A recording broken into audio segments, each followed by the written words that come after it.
sign in. It gives us an ability to call people in order. Thanks.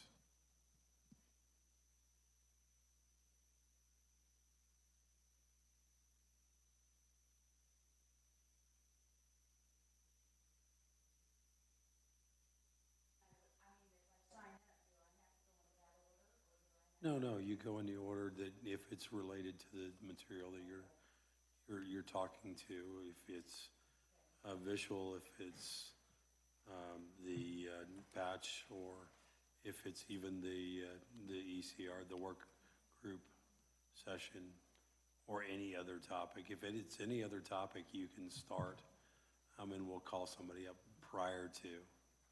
So there'll be plenty of opportunity to talk.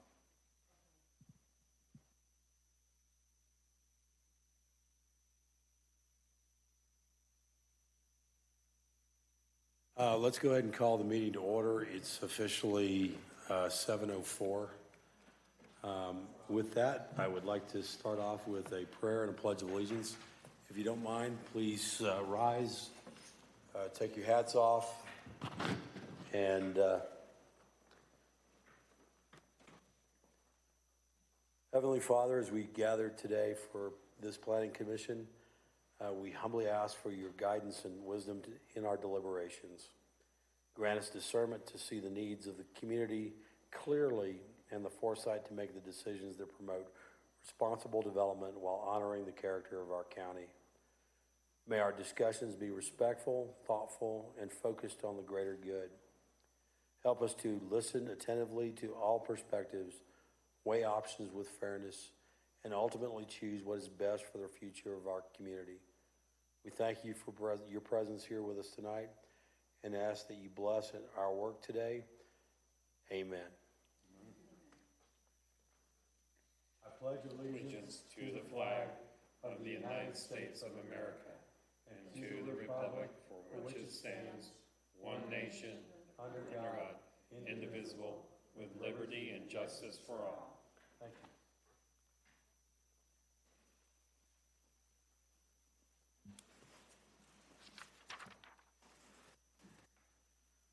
So, if you don't mind, can we do a roll call vote? Diana Edstrom. Here. Dan McCullen. Here. Kyle DiNardo. Here. Nicole Hunt. Present. John Gresham. John Gresham. Absent. Dee Dee Schott-Grace. Present. Van Sands. Here. Robert Politek. Here. Kevin Kirkwood. Present. Chairman, you have a quorum. Thank you. Please, if you don't mind, take a moment and turn off your cell phones. We'd like a little privacy and make sure that we're not interrupted by cell phones. Thank you. Do we have a staff report, Jennifer? Yes, sir. So items that have gone before the BOCC since your last hearing were the Bijou Hills SURs, and those were approved by the board. And also approved by the board was the Digby zoning. That was that property that was disconnected from the town of Kiowa, and that was also approved. Those were on June 11th. Fantastic, thank you. At this time, we invite the citizens up to discuss it or to make any comments that they have relating to any other topic than what's on the agenda tonight. I don't notice anybody moving up, so thank you. We'll go ahead and close citizens' comments. We do have some meeting minutes from May 20th. Has everybody had a chance to read those meeting minutes? Any comments?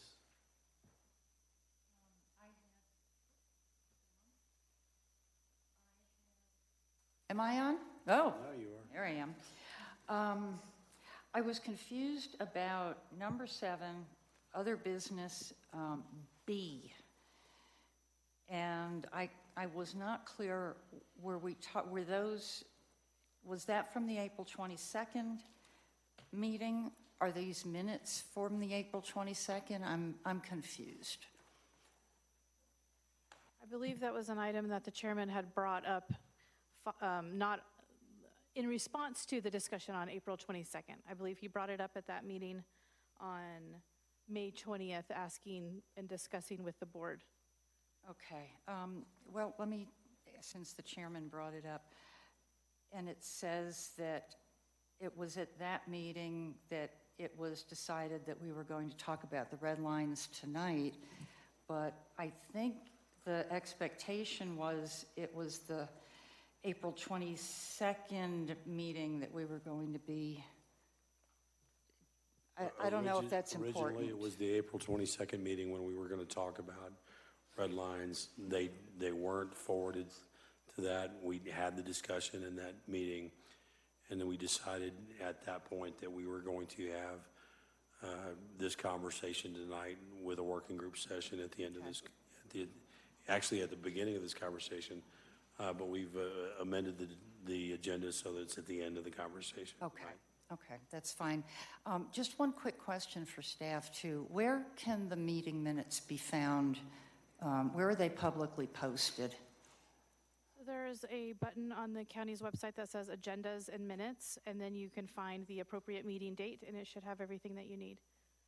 Okay, because I'll go back and look, because I haven't been seeing them for the Planning Commission. Okay, You have to select the specific board.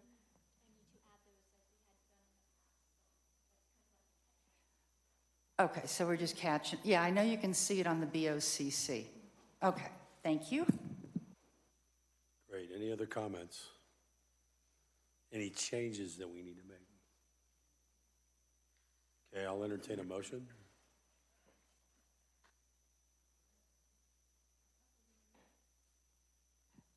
I move that we approve the minutes as presented. And those are the meeting minutes from May 20th, correct? I move that we approve the meeting minutes from May 20th as presented. Is that good? Second? I'll second it. All in favor? Aye. Any opposed? Thank you. We have a unanimous decision. At this point, I'd like to open the public comment, the public hearing process. What we are is a quasi-judicial group that gets together to make recommendations to the Board of County Commissioners based on the matters that we're hearing tonight. Our goal isn't to judge the pure aspects of the case, but do these align to the rules of the county, the comprehensive plan of the county, and we do want to hear the public comments for each one of these, and we will judge based on those elements. All testimony that we hear tonight from both the staff, from the community, needs to be on point and on topic. And with that, I would like to open the public hearing and have staff present on Trishul.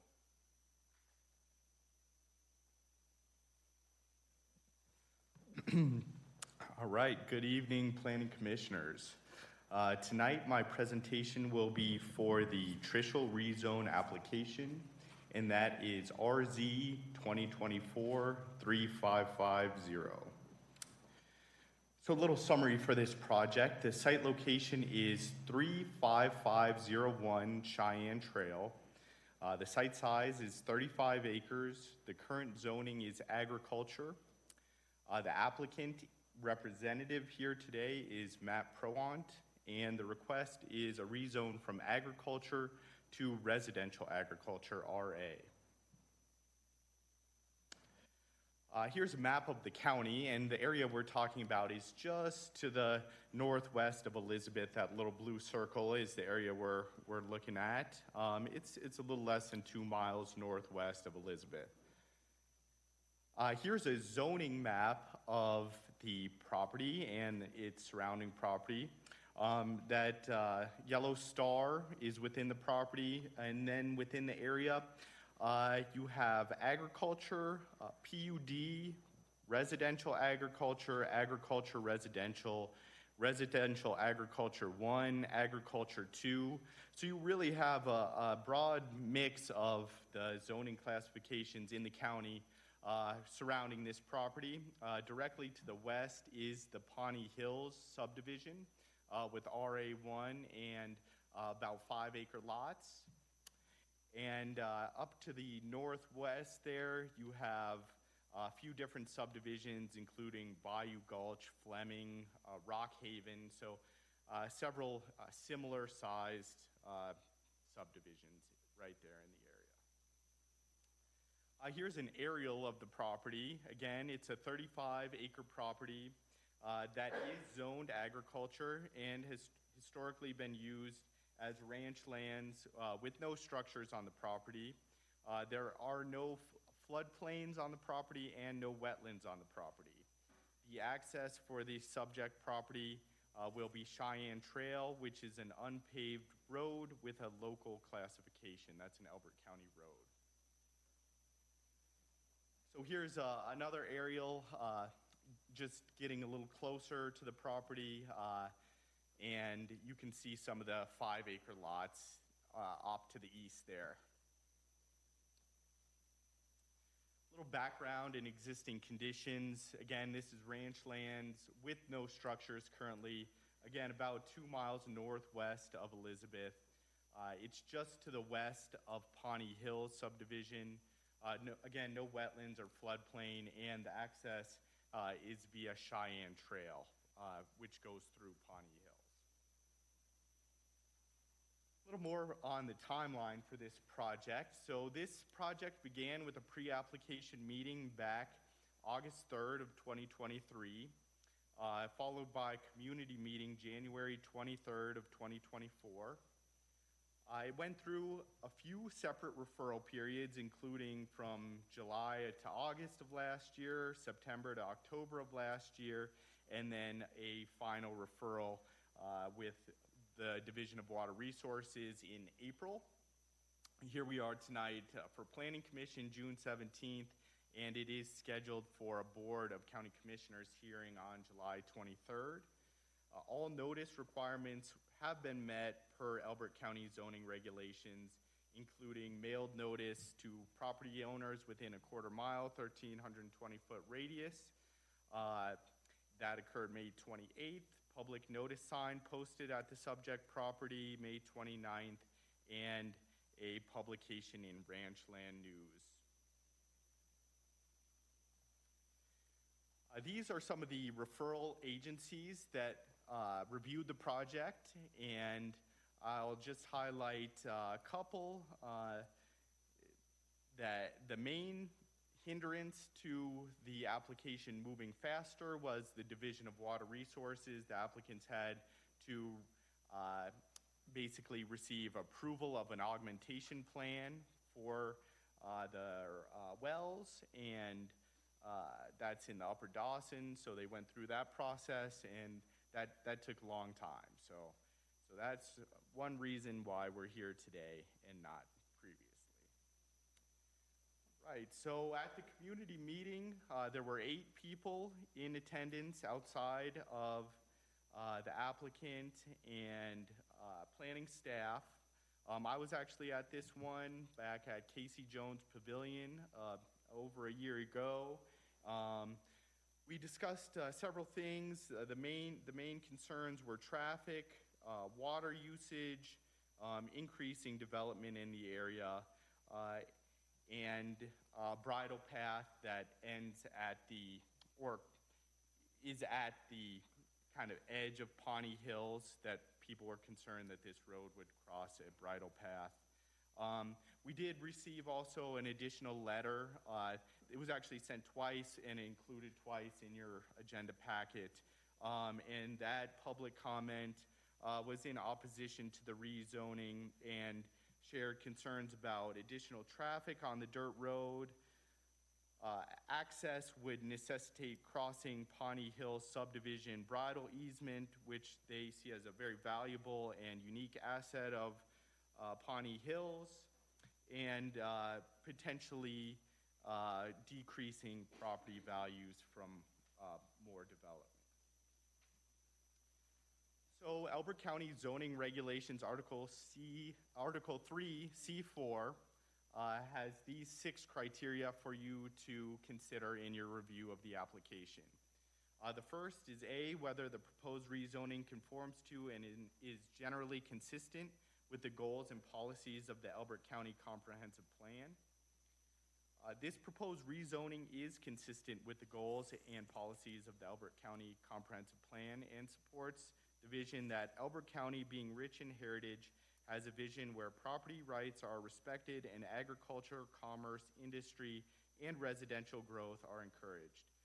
The proposed rezoning conforms with Residential Development Goal 1, among other residential development goals. That goal states new residential development should cover all costs of on and off-site roads and utilities required to meet the associated demands of that development.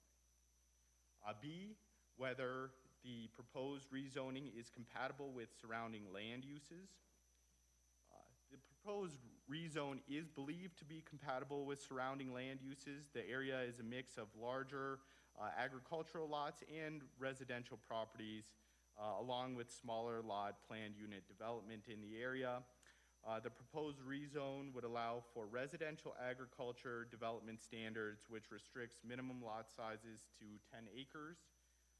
The purpose of the residential agriculture context is to promote low to medium density residential development while preserving working agricultural lands, non-commercial farming, open space, ranching, and agriculturally related uses are allowed as an accessory to the primary residence. C, whether the proposed rezoning would adversely impact the provision of public services. The proposed rezone will not adversely impact the provision of public services. Division of Water Resources reviewed this, and it is acceptable. It will not injure the aquifer. The Elizabeth Fire Protection District and Elbert County Office of Emergency Management had no objections to the application. D, whether the proposed rezoning would adversely impact the environment. The proposed rezoning will not adversely impact the environment. Building permit review and septic review for any on-site wastewater treatment systems with public health can identify any site-specific environmental factors upon development of the property. The Division of Water Resources reviewed the proposed water supply and deemed it adequate. E, whether the proposed rezoning would create unreasonable traffic congestion or burden the existing road system without improvements. The proposed rezoning will not create unreasonable traffic. The applicant was required to submit a traffic letter. Elbert County Public Works also reviewed the application and had no objections to the traffic plan or the private road that will extend from Cheyenne Trail. Public Works will inspect the road and it must meet Elbert County standards prior to any driveway permits being issued. And finally, F, whether the proposed rezoning will not otherwise be detrimental to the health, safety, or welfare of the present or future inhabitants of Elbert County. This proposed rezoning will not be detrimental to the health, safety, or welfare of the present or future inhabitants of Elbert County. This development conforms well with the agriculture and residential mix in the area. So there are some considerations for your decision here. The first is the compatibility. So surrounding this property are residential agriculture 1 and agricultural properties. The surrounding properties range from 5 acres to 35 acres. So compatibility with larger agricultural and smaller residential is something for you to consider for these 10-acre lots. Another is that all referral agency comments have been addressed, the main one being the Division of Water Resources.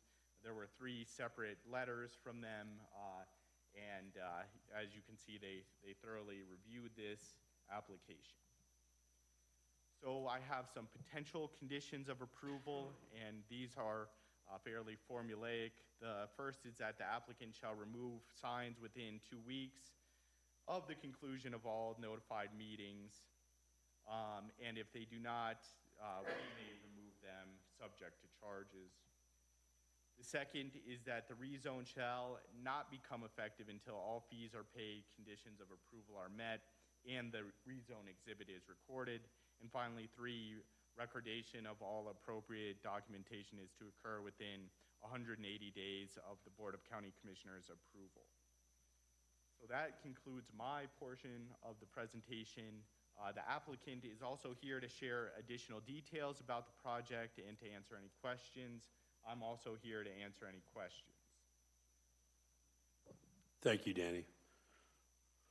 Would the applicant like to speak up and talk through this, a little bit of the project? Good evening, Planning Commissioners. Danny pretty much covered all the bases on it of the basics. What's your name, sir? I'm sorry, I'm Matt Prowant. Pleasure to be in front of you. Danny pretty much covered all the bases, you know, of the proposal.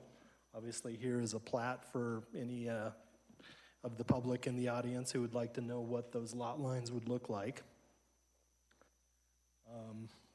Pretty cut and dried as far as what we're asking for, and just really appreciate your consideration in the matter. And at this point, I don't have any other input to add unless there's questions from the board here. And there probably will be. So, Sounds good. just a quick question myself. Minor plat, are we approving the minor plat tonight as well? You're not approving minor plats, just the rezoning. And one requirement in our rezoning exhibit is to show potential lot lines. So these lot lines are the ones reflected in the minor plat, but that's not what we're considering today, just the rezone from agriculture to residential agriculture. Thank you, appreciate that clarity. Any comments from the, go ahead and take a seat, Matt. Okay, thank you. Any comments from the public?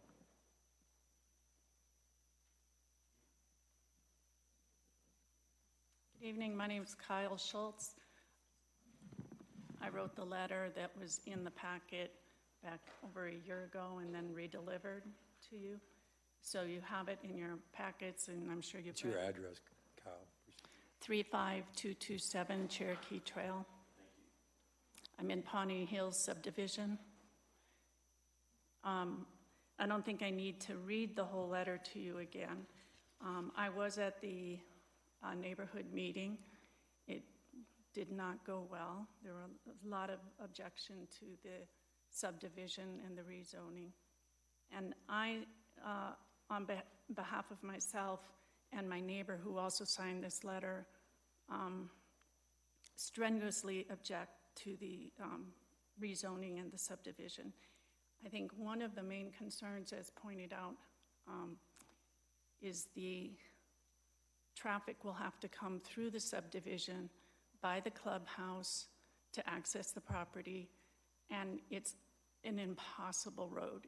You can't even hardly drive it. It's so rutted and dirt, and it will have to access all that property through that area, and will cause a lot of dirt and a lot more traffic congestion for that area. The other point that was also mentioned was the bridle path. Pawnee Hills is an equestrian community, and the bridle path goes, every property owner has an easement, and the bridle path goes along that line. So the owners of that property will have to cross over the easement to get to their property. I don't know if they plan to fence it or gate it, but right now, the access to their property is right where the bridle easement is. And the entire community rides and walks that easement every single day routinely. And I have my property on that easement, and people go by all day long using that. So that's a significant concern. The property, as pointed out, there are three lots that I know of, and I just heard of a fourth lot being sold. those are all 35-acre lots, and those people bought those lots with the understanding that they were buying 35-acre lots, and that is a huge asset to them as property owners. And to have now the lot next to them subdivided with 3 homes and the outbuildings and the wells is a significant devaluation of their property as well. I think finally, everybody's so concerned about the Upper Dawson Aquifer, and we all know that the water resources in Elbert County are so scarce. And to have the subdivision be tapping into that same aquifer that we're all on, it's just a matter of time before we lose the benefit of that aquifer. And we can keep digging our wells deeper and it won't do a bit of good. So on behalf of myself and my neighbor, who also signed this letter, I would ask that you deny the rezoning. Thank you, Kyle. Sarah Bergen? Good evening. My name is Sarah Burgett. I'm kind of coming in late to the game. We just purchased the lot, 35 acres to the west, that butts directly to this rezoning request. I raised my kids here from the early 90s until 2015 when we had to move north. We came back here because we love Elbert County so much. We wanted to get out of the city. We wanted to have that rural feel.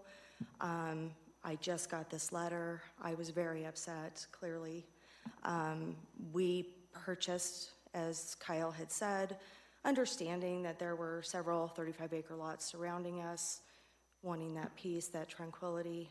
Speaking regarding the aquifer, we're also builders, so we know the process of the well permitting, the research, all of that. There is a crisis in the water. We also raised our kids in Pawnee Hills, and we know how important it is for that equestrian community to stay that equestrian community. You bring 3 more residences, you bring water depletion, you bring traffic, you bring damage to the roads that I know Elbert County is already having a hard time maintaining. It's a big county, and it has limited resources, and we appreciate that, and us people that live here want those to be maintained. And now I'm looking at 3 houses behind me instead of just 1, which is what I purchased. I purchased in April. We did our due diligence, but again, we're coming in late in the game, and I'm not thoroughly prepared for this. But I do want to say I am opposed to this for the reasons that Kyle has said, as well as the personal impact that it has on me and my residents, as well as the property value that I'm bringing into it. I'm going to be building a nice home. I don't know what's going to be coming. And what's the point in redividing a 35 acres? More money for the person who's selling. So at some point we have to stop thinking about money and thinking about the quality of life. Thank you very much for your time and your consideration. Okay, I don't think anybody else signed up to talk about this. Is there anybody else that would like to speak on this topic?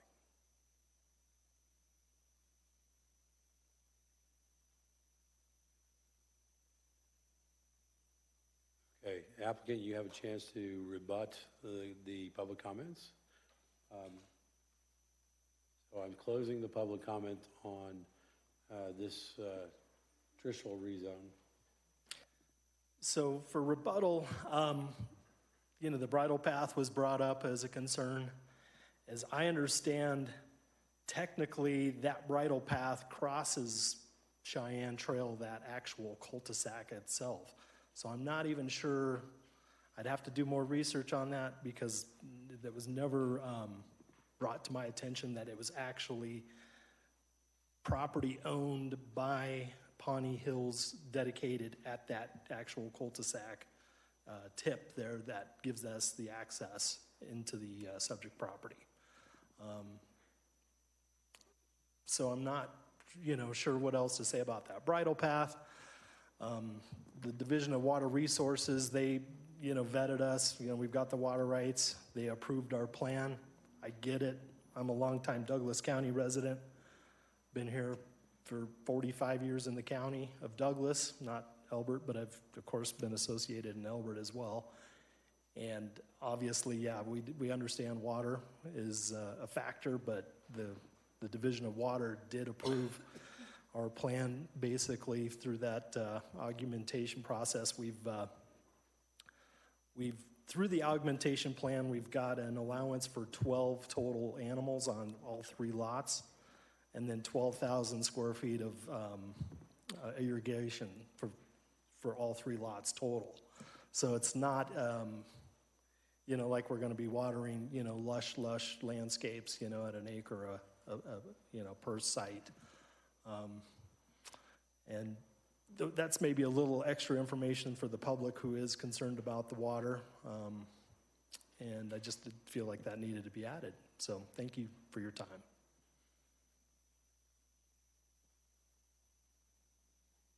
Thank you. Tonight, we're going to be equal opportunity with the board-only discussion. So tonight, I'm going to start Tricia on this side, and we'll just work our way around. And we'll start the patch on this side, just so everybody's aware. I didn't call you Tricia.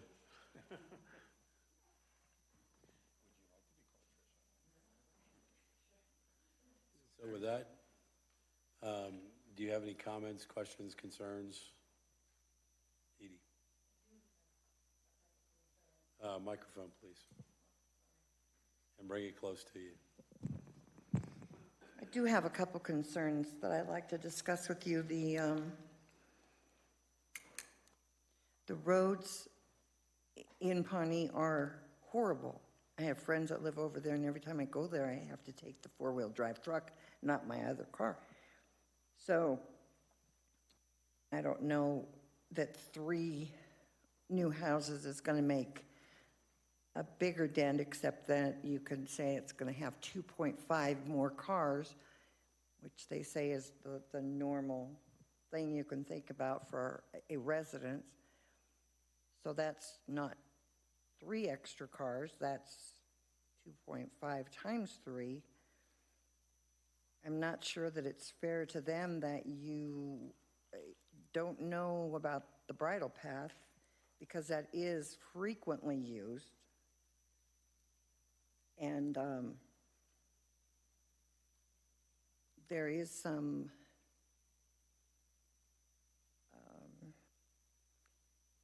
within the Pawnee community, they have, because it is an equestrian community, that's what it's for.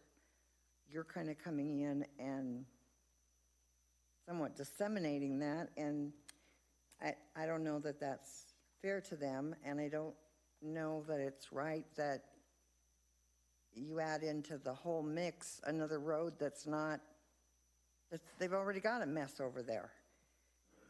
So I think you need to find out more about that bridle path. The people that live there are extremely respectful to the horses. They know what it is. They have a mindset when they're driving it. And I don't know if bringing 3 new houses, if they're going to have the same thought process to it. So I am concerned that it's not really, I don't think it's fair to the people who live there for you to just add more responsibility onto them, which is technically what you're doing. So Dee Dee, is your question to the applicant? Does he have any other road? I think you needed to find out more about that bridle path. I can't even imagine that hasn't been done already. Matt, you're welcome to address that comment or question.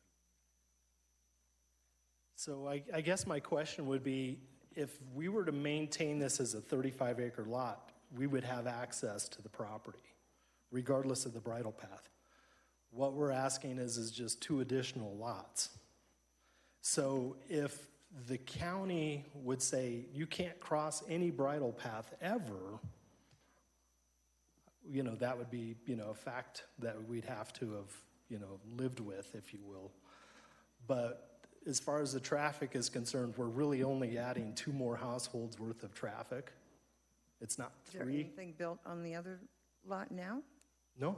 No, so you're not just adding 2 more. Well, we had the use by right for one. So we're just adding 2 more additional lots is all. And is that the only way in and out of that property?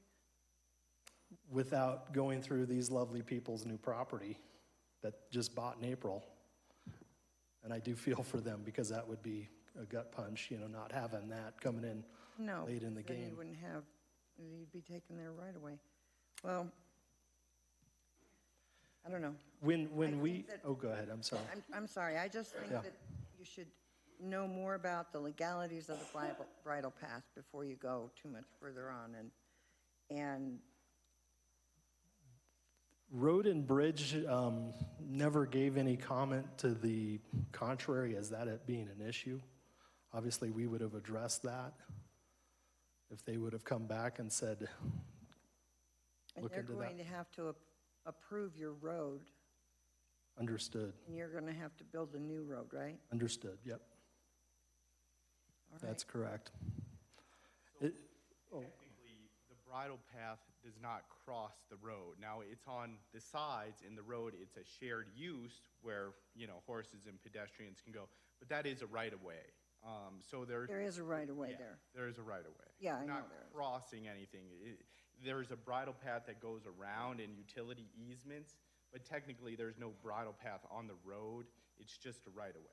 And just to clarify, I've got the plat pulled up for Pawnee Hills, so you can see the bridle path is 20 feet on these sides, and then you have utility easements. There's no bridle path going across the road.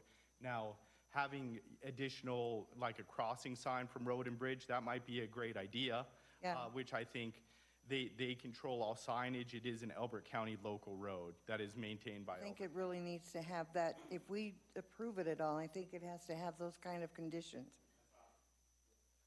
and just to ask, since we're on this topic, no part of the bridle path is on the other property. It is only within the Pawnee Hills property.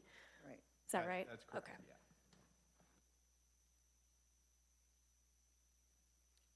That's Any all I other have. comments?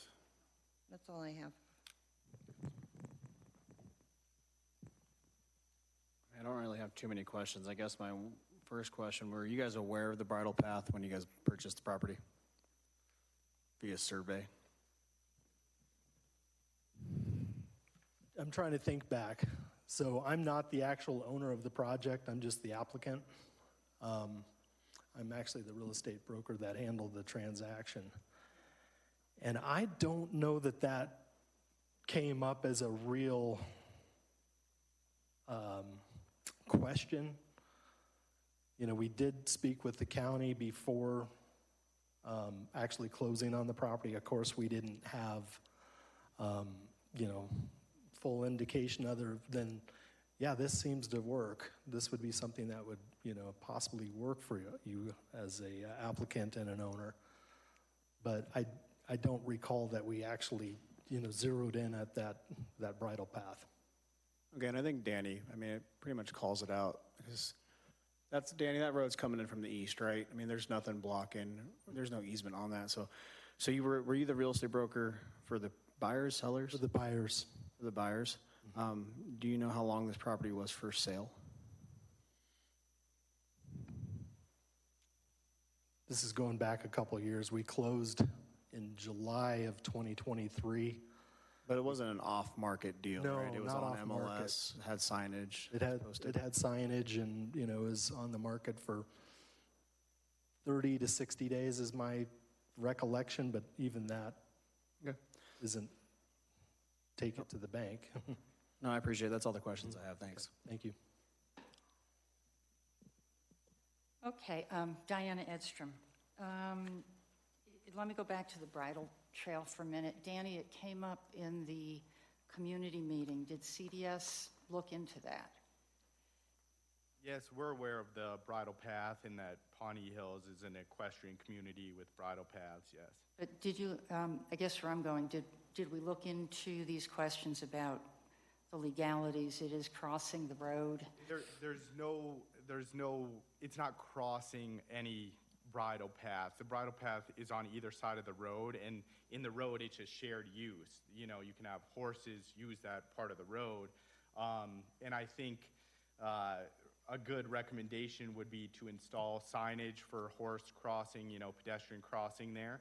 And again, Road and Bridge handles all signs on county roads. They even said they were willing to take this piece of road as county maintained, which I was surprised of. I haven't seen that in many projects, that they would even take, you know, additional road. That doesn't really pertain to this rezoning, though. Okay, thank you. So I drove out there last week to look at the property and the bridle path and the situation, so I could get a better idea of what was going on. I did see the bridle path, and I actually went onto your HOA website and pulled up the map of the bridle path, and the way it looks to me, where Cheyenne comes in, otherwise this property would be landlocked, and the bridle path, you have to cross that part of the county road to get to the other side of the bridle path. So I didn't see anything. I'm not a lawyer, but I didn't see anything that would preclude. Well, let me put it this way. The bridle path is not on the private property. It's on the Pawnee Hills property, and it crosses the county roads. So unless there's something else with that, I just wanted to bring that up because, again, HOA documents, if anybody wanted to go look at them, a lot of that information explaining it is in there.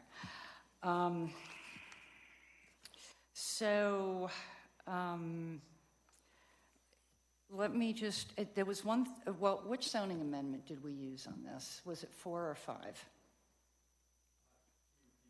Oh, yeah, which, did we use zoning amendment 4 or 5? Zoning amendment 4. Okay, thanks.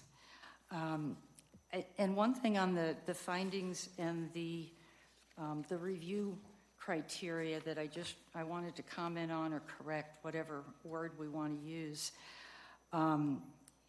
What you had stated as the residential development goal is actually the vision statement for the county in the comprehensive plan. It's not a goal. So I stated the goal, and previously was the vision statement of the comprehensive plan. So you're correct, yeah. Okay, yeah, the way I was, okay. And as far as the residential development covering costs, that is actually a policy. I'm not sure how that fits in, but it is part of the comprehensive plan. Okay. So let's talk about the land development application form. I see on here, so, and this is a question for the applicant. It's showing that the applicant's address is Cheyenne Trail. My understanding is that they're in Indiana. So that needs to be corrected because they don't live on the property, and that is a bit misleading. Let's see. So all of the documentation on this, the deeds, the statement of taxes due, the assessor records, they all show that the applicant does not have the address that is on here. Let's see, the third party form in here, which is a notarized document, does not have the name of the owners as far as the property owner disclosure, and it also does not have your name as the third party. And I see that as a problem especially on a notarized document, we have no idea that he is authorized by the owners. So that, Can you answer that as a question? So are you fully authorized to make any decisions on behalf of Shilpa and Vivek and company? Yeah, I'm authorized, but if I did not get that notarized, no, it is it is notarized. notarized. But Oh, yeah. the names aren't filled in on it. oh, I see. Yeah. I'd have to see the document. It's been a long, long time. I have no, well, because they don't, here. Oh.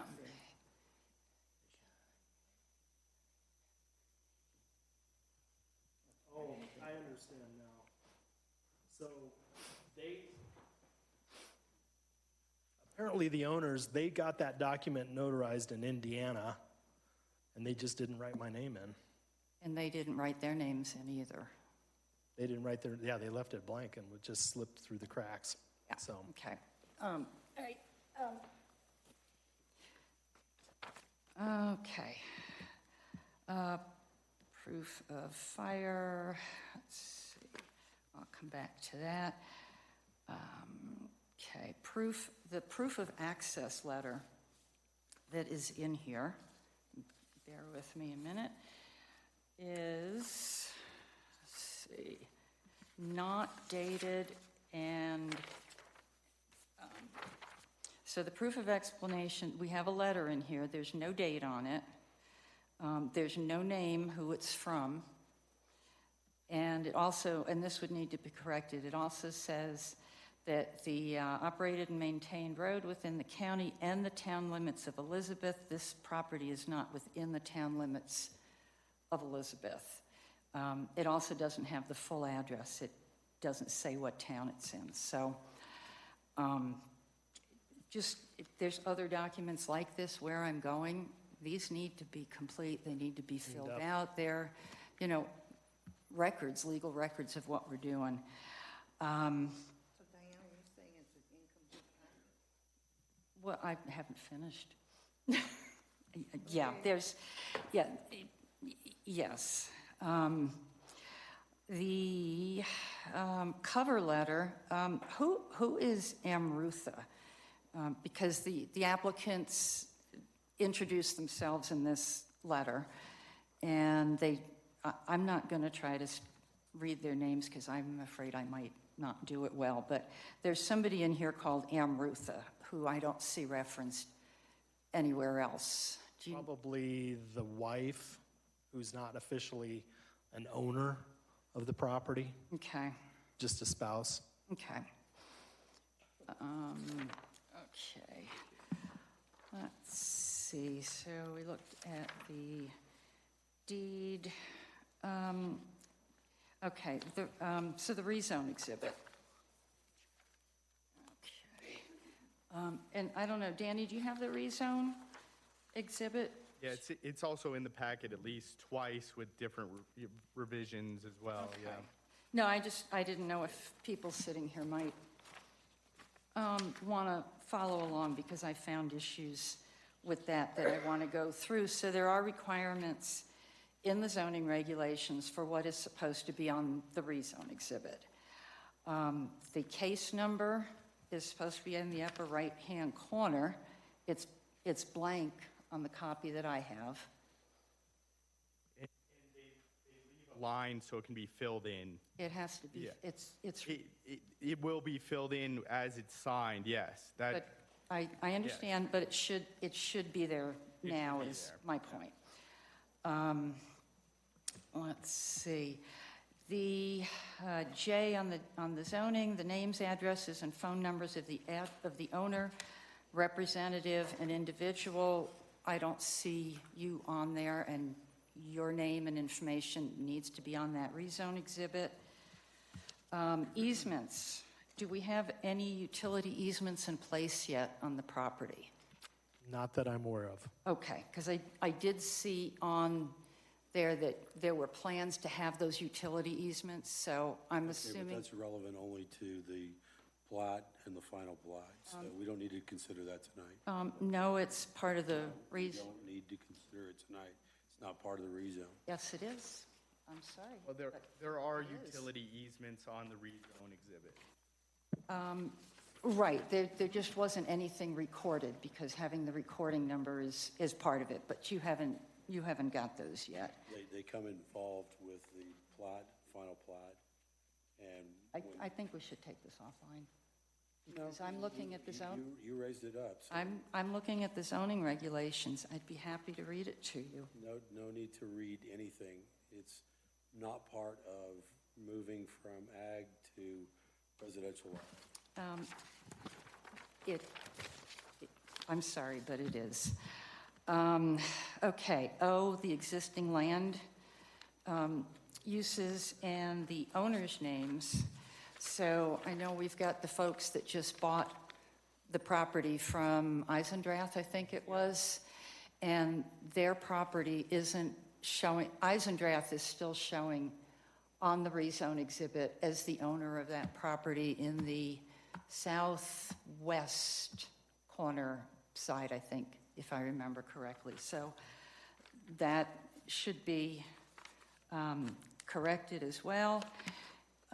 They also, can I ask, did the applicant, not the applicants, but the folks that spoke before that bought that property, I didn't see their name on the notification report. They bought it in April, I believe. So did they get properly noticed? When did the notification go out? May 29th. It sounded, I thought she had stated that she had a May 29th. letter. Got a copy Did of you, it. so you did get it? We're good. Okay. We literally, if it's all right, I can speak real fast, but we just got back in town, we were on the. Don't worry about it. We just needed to know that you had the, Okay. you had the notification. That's good. I just wanted to make sure that you got notified. It is. That's where I saw it, on the assessor website. What are on the rezone exhibit? Each of those plots had a little circle that said stake. Do you know what those are for? That was, so the subdivision designer, High Plains, or Prairie, they just said, go put a stake where you think you'd want a home. Okay. That's all. That's it. Okay. That's what that is. Let's see. Okay. Let's see, we got the case number, the easements. Preliminary drainage report, which is also a required document. I didn't see that in the packet. Yes, this is another one. There's flat, no floodplain, and the Public Works Director said, no, we don't need to see any drainage. Do we have that in writing? We've talked about this before. We need that in writing. Let's see. Traffic analysis, and this one I'm a little confused on. What was the Golden Commerce Center? I saw that referenced on the traffic letter. Do you have any idea? Golden Commerce Center? Golden Commerce Center. I don't know. I no just clue. hired a traffic engineer. They put together their document and we send it to the county. Okay. And I thought I had that, bear with me 1 second, because here it is. So on the traffic letter, and I don't know if you can explain this or not. So it talks about the 3 residential lots. It talks about where the traffic is going to flow. And then it goes into the vehicle trip generation estimates. And I don't understand, looking at this, how they came up with it, but it's saying that there would be 28 daily vehicle trips, with 3 vehicle trips in the AM, 1 vehicle entering and 2 vehicles leaving, and then kind of the reverse. And I just scratched my head on that, and I said, okay, you got 3 lots, you probably have 2 cars, you know, maybe you've got 100.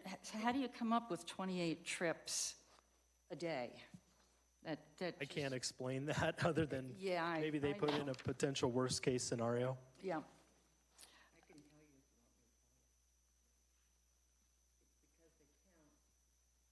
Going to work, going to school, picking the kids up, bringing them back. That's how they traffic. That's how Okay. they do that study. Okay. let's see. Oh, so Danny, on the referrals, I know you said that they had all been taken care of. I'm looking at the zoning regulations, and do we have anything in writing back from the applicant on the referrals? Because we are supposed to have that in writing. So we have their revisions addressed with the plat. They revised the plat a couple of times and the rezoning exhibit. And then we have different correspondence with them sending in resubmittals for water. And those were the main agencies addressed. So I don't believe I included their email, but I did include their resubmissions material. Okay, thank you.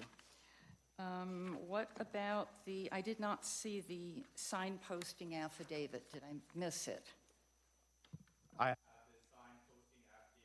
have the sign posting affidavit here. This is another one where it's the 14 consecutive days, and you guys brought that up as an issue before, so we just wanted to make sure we did it right how you like it. Okay, it needs to be in the packet. It will be in the packet for the board, yes. Okay. And so the road going into the property, because I Hang on looked. just one more second.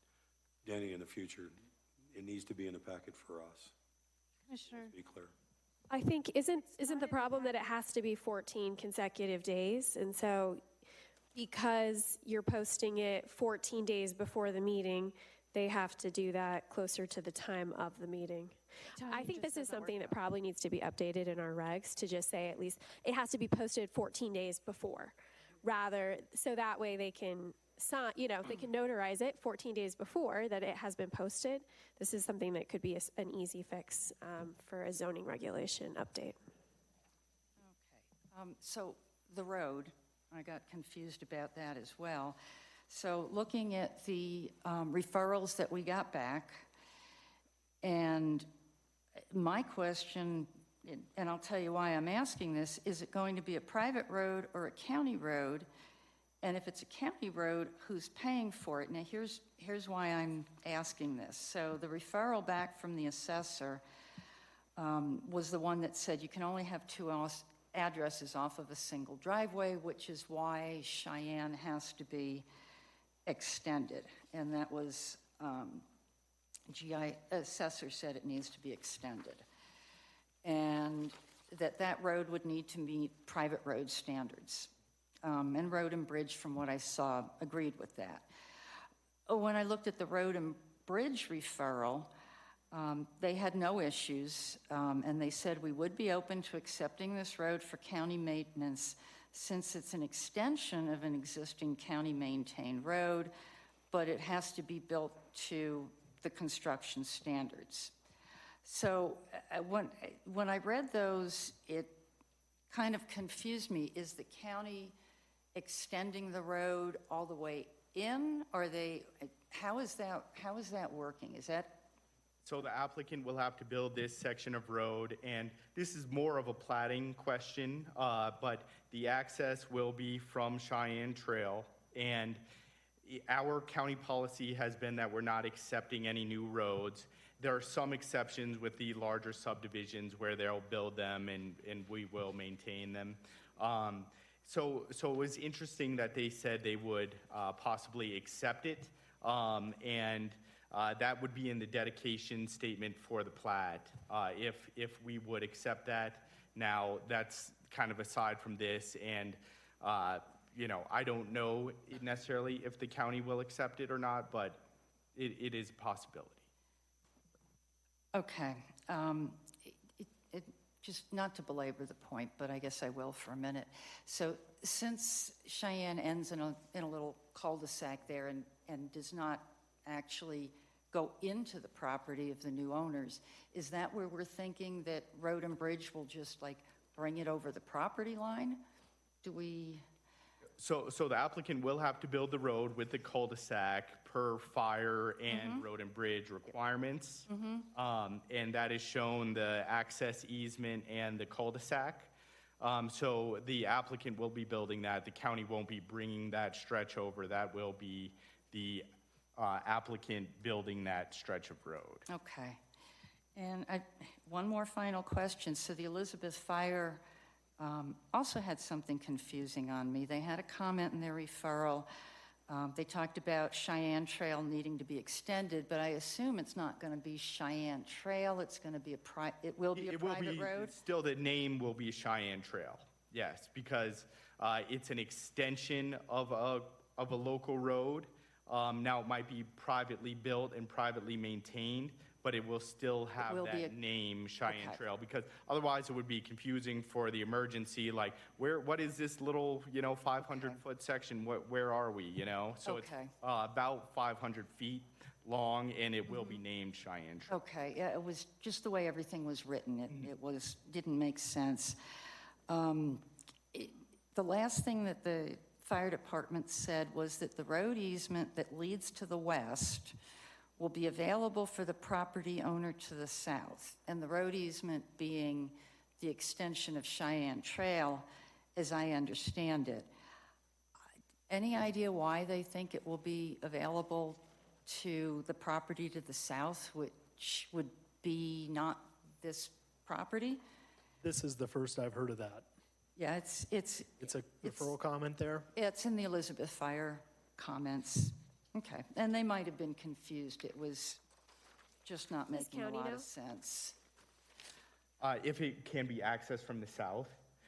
So since it is right along that property line and it is open to the public road, you could use that potentially to access that property to the south. And in that case, though, you'd have these property owners building a road, a private road off of the county road, and then whoever owns the property south would get like an easement through that part of the private road? So basically, it is right on the property line. So as our roads go, it's basically, like you say, it's an easement for access that's open to the public. It's a private road. They own the access, but we allow access to others through private roads. But that road doesn't extend to the south property line. So how would that? No, it's the property to the south. Which it's would. right there. That's what they're saying, is that property to the south, could have a driveway easement to that portion of the road. Okay. Thank you. That's it. Thank you. Robert, would you like to go next?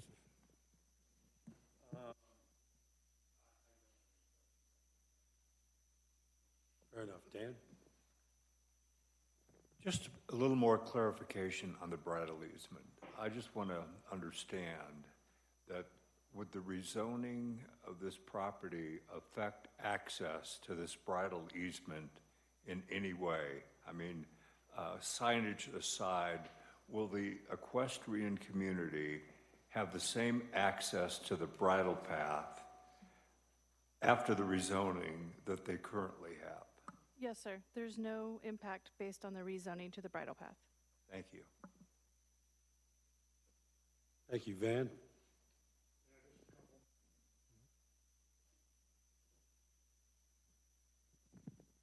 Regarding the water, okay, one of the things that's in the letter from the water department said that they have sufficient water for 300 years. Okay, also, they requested an augmentation plan be approved. I'm familiar with augmentation plans because where I live, we have one, okay? Basically, if you use the water, then you augment it, put the water back in through your augmentation plan. Now, this piece of property has the rights to all of the aquifers. Is that correct, all 5? That's my understanding, yes. Okay, so there's no problem with water. There's plenty of water sitting there. Even pulling water out of Upper Dawson, you still have enough water to meet the 300-year.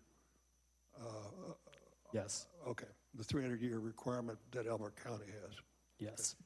Okay. All right.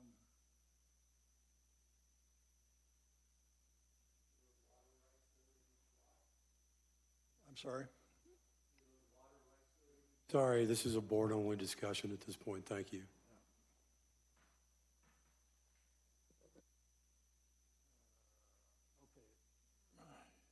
People are concerned about the road leading in and extra traffic, and as far as I'm concerned, there's maybe 3 to 5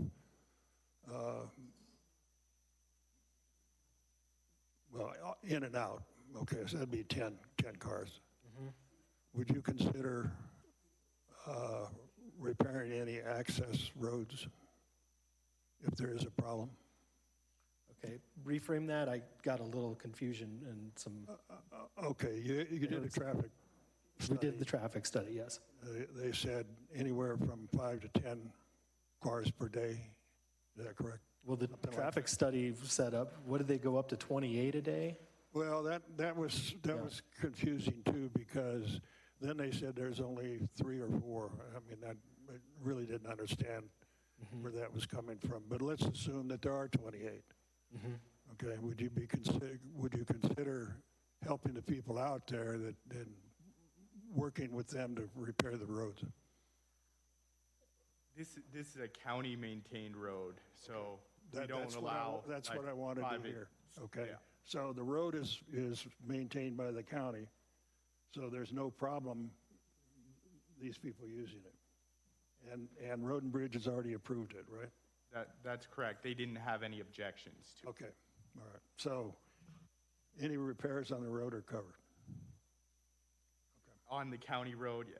Yeah, on a county road, not on the little access, but that would be the owner's responsibility. Owner's responsibility. Yeah, okay. Yes. All right. Thank you. You're welcome. Nicole?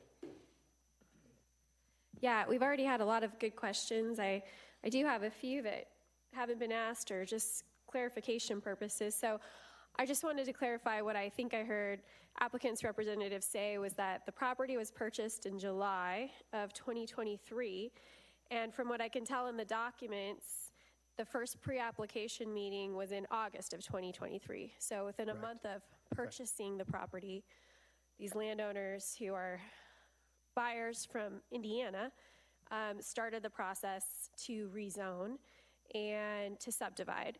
And while, of course, this is permitted in our zoning regs, I would just be remiss if I didn't mention that it seems to kind of go against what it is that this county is about, which is building community and having an opportunity to, you know, potentially subdivide so that the owner can live on the property with their family is a totally different type of situation than to have buyers from out of state purchasing land to subdivide to make some profit on.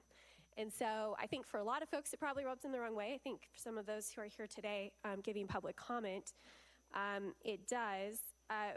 Unfortunately, that's not a criteria for a rezone that the buyers live on the property or that they even didn't just buy it to make a profit. But I will say that there are a few concerns that I have. One has to do with the fact that there have been a lot of comments just about how this existing community is here. I'm hearing, although it wasn't specifically said by any speakers, that there's probably an HOA in Pawnee Hills who at least manages stuff within their community. And I just wanted to get clarification whether or not the applicant's representative has tried to work with Pawnee Hills neighbors to be a good neighbor, to understand what their concerns are, and to try to work with the neighbors. Obviously, there's a lot in Pawnee Hills, but even new neighbors. Has there been outreach since that early community meeting, or are y'all just charging ahead, regardless of what the folks around you say? Yeah, to answer your question, we did have the community meeting. You're correct. That was our only, touch, so to speak, with the neighborhood. The background on the owners, basically, they're just two good friends, best friends. They were, I don't know that you care about the whole background, but they were trying to find 2 lots just to purchase next door. It's just almost impossible to do that. And they wanted to be neighbors, and this property presented itself as a possible situation, and explored it.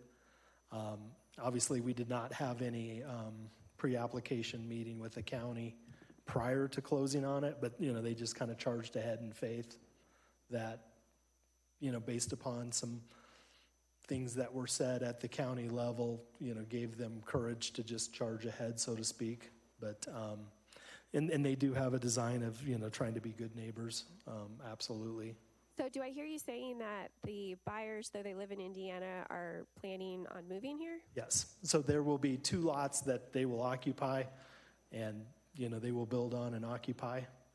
And I will be tasked with selling the other lot. Okay.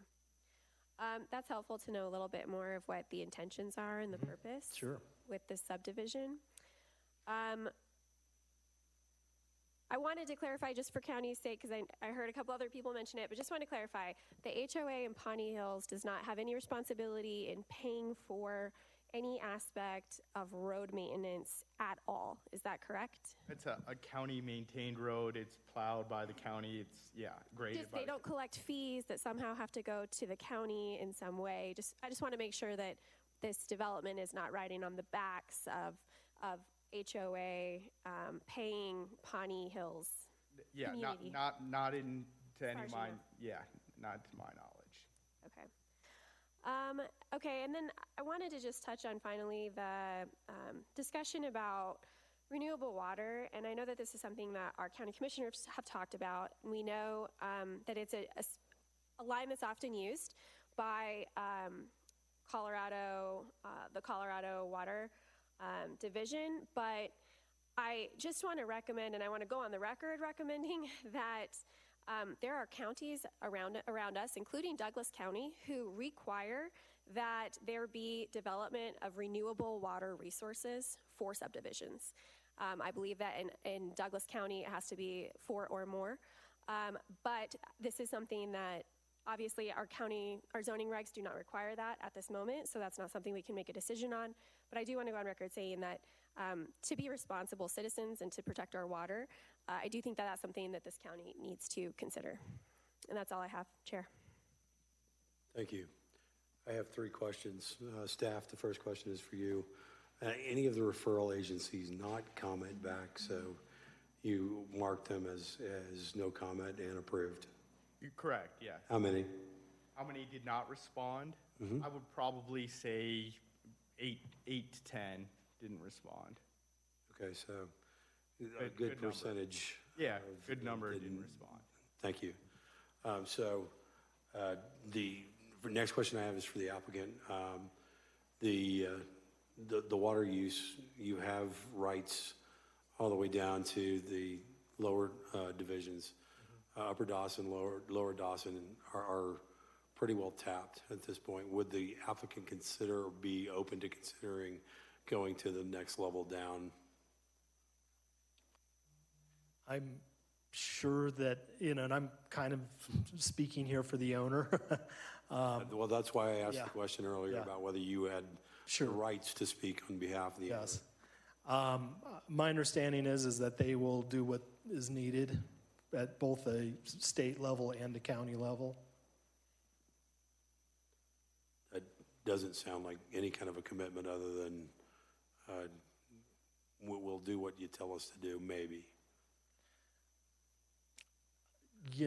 They would, they've been, a part of this process here for 2 years now. They obviously want, approval, and they will accept what they need to accept to get the approval. Thank you. And then the last question, and pardon me if I take me a minute to get to it. As I was looking at these, I was noticing that the fact that there are 30-plus acre lots around, was there any kind of covenant that was in place with that community that basically said we're going to maintain 35-acre lots in this community when they did the original subdivision of that big lot that was multi-acre? As I understand, there is no covenants that were put in place onto those 35s that were split in that 4 off of the Eisendrath. Or it was a public understanding that they would stay and maintain 35 acres. It wasn't a, hard and fast rule that was documented somewhere with the county. And do we know if that's the case? I don't know of any covenants for these 35-acre parcels. I would have you look at the original breakup of that one big section of land there, because I'm pretty sure that they said, you have some stipulations, whether they documented covenants or anything along those lines. For the 35-acre community? Yes. None that I'm aware of that you can't break them up further. So I've spoken with Phil Eisendrath about this project and other parcels within. But yeah, he did not put any covenants on those 4 lots. And he was the original owner? Yes. Well, his family. Family, yeah. Okay, thank you. You're welcome. Any final questions, comments? Dan, go ahead.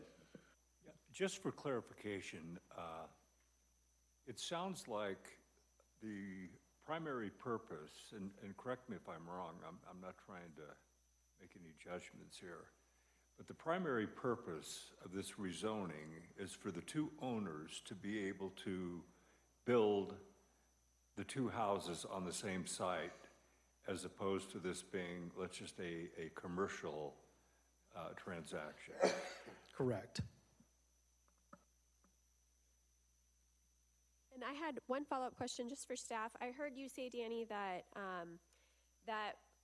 there would be inspection prior to any driveway permits being issued of the road. Is that something that, because I know we've done that before as conditions, is that something that would be for the plat, or is that something that we should include for this now? That's for the plat, yeah. Okay. And that is standard, that the road has to basically meet county specs before any driveways will be issued from there, which means if you can't get a driveway permit, you can't get a building permit, yeah. Yeah, wait, Thank you. hang on, point of conversation though, because you asked a great question. If we look at this and we say, okay, so the planning commission doesn't see the minor plat because of the size of this effort, we can make it a stipulation that we include that as one of the elements. I think we should, frankly. It's stated, but it's not physically It's not in an writing. official condition Right. that was recommended. Right, but It if you just make helps it a us to have it condition, written it becomes down. binding. Yes. So, what I've heard so far is that we have, do you have a question or just a comment? I actually just had one quick thing about what we were talking about. Sure. So it sounds like we're talking about making it a condition of approval for the rezone that the that a road permit, tell me again what we're doing. So the Road and Bridge basically said we'll inspect, and upon approval, then we'll issue driveway permits. Okay. And so what we're saying is we want that documented as part of this. Okay. So let me just ask this. So since that is an administrative decision that is tied to for the actual minor plat, but not for the rezone, then when it gets to the commissioners, how can they approve something that isn't part of the rezone? I think we're just codifying the statement that was made by Road and Bridge in a more official manner. And so that's what I'd like to get on the record for this. Okay. Okay? Thank you. So what I've heard so far is we can offer up an approval with conditions. The first is corrections to a boatload of the documentation that's going on here. We need to see a horse and pedestrian sign, a horse and pedestrian crossing sign for the bridle path. I would like to suggest that we add move to below the lower Dawson to the Arapahoe as a condition for well permitting with augmentation. And then the last piece of the puzzle is the stipulation associated with Road and Bridge and their approval process for approving the extension and then doing driveway permits after that. Those would be my thoughts. Any discussion on those? Anything we need to pull off? Was that too much, too little? What do we miss? Based on the things that I saw and that I discussed in the packet that were missing, weren't filled in, weren't done, I don't like to, but I'd consider this packet to be incomplete, and all of the I's should have been dotted and the T's crossed, and we shouldn't be kicking the can down the road to the BOCC. I just don't think that's the right way to do it. Okay, so how does the rest of the Planning Commission receive that statement, and any kinds of thoughts relating to? Yeah, Chair, my questions for staff real quick. The rezone exhibit, in my experience, after this is approved or recommended for approval, then goes to BOC for approval. The rezone exhibit can work with staff prior to recording, correct? Correct, yeah. We could add the case number up there in the top right corner and change the neighbor. I believe those were the two main concerns with the exhibit. Well, we also had missing names as well. Missing names. And the missing name for the applicant representative. So And an invalid notarization, because that to me is a missing link, right? You can't notarize something if you don't have names filled in. I'll ask the lawyer to correct me, but it would be nice if we had a lawyer here tonight. Yeah, that's the other document, correct. Well, I was just going to recommend that if we wanted to make that a condition, specifying the aspects of the packet that were incomplete, that need to be completed upon the board's consideration, or that our recommendation is the following elements of the packet be completed before the board approves. And I think the main one that most concerning for me is your authorization consent form. I know there was definitely a few other ones, but I definitely think prior to going to the BOCC, you need to have authorization to represent your applicants.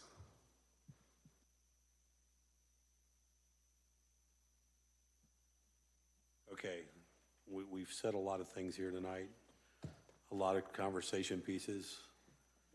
I would like to hear a motion. No, I was going to say reread through those, and I'll do it. So as of right now, I have bridle signage, road and bridge stipulation for inspections prior to permit issuance.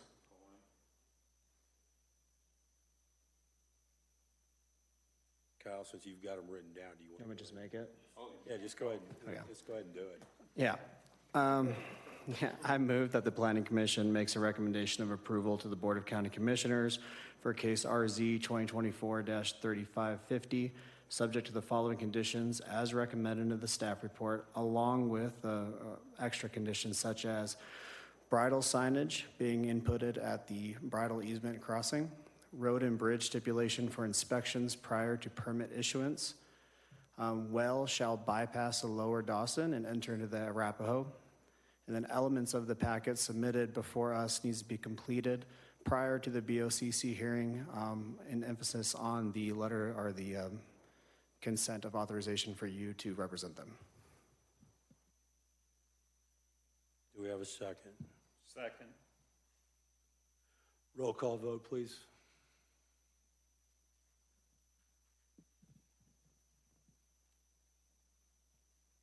Roll call. Roll call vote. I guess I have to talk louder. Diana Edstrom? I'm voting no. I believe the packet was based on the things that I said.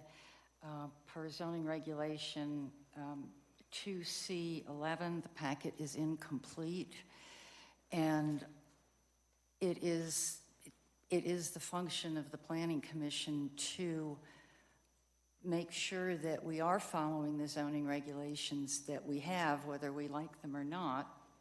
And there's too many issues here that did not follow the regulations.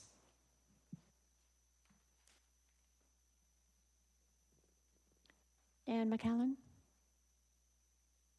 I vote aye, but I want to stipulate the concerns that Diana just brought up and make sure that all of the concerns that she brought forth regarding the lack of documentation or the lack of information are detailed and completed before it goes to the BOCC. Kyle DiNardo? Aye. Nicole Hunt? Aye. Dee Dee Schott-Grace? Aye. Van Sands? Aye. Robert Politek? Aye. Kevin Kirkwood? Aye. Chairman, you have 7 ayes and 1 nay. Thank you. Motion is, the recommendation is passed to the Board of County Commissioners based on those stipulations. I would like to do a recess for 10 minutes. So can we be back here at 8:40?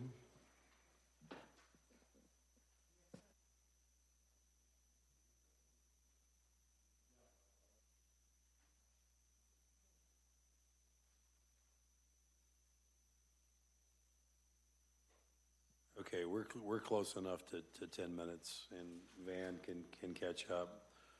At this point, I'd like to begin the staff report for the patch special use by review 2024-7360. Kelsey, I think that's you.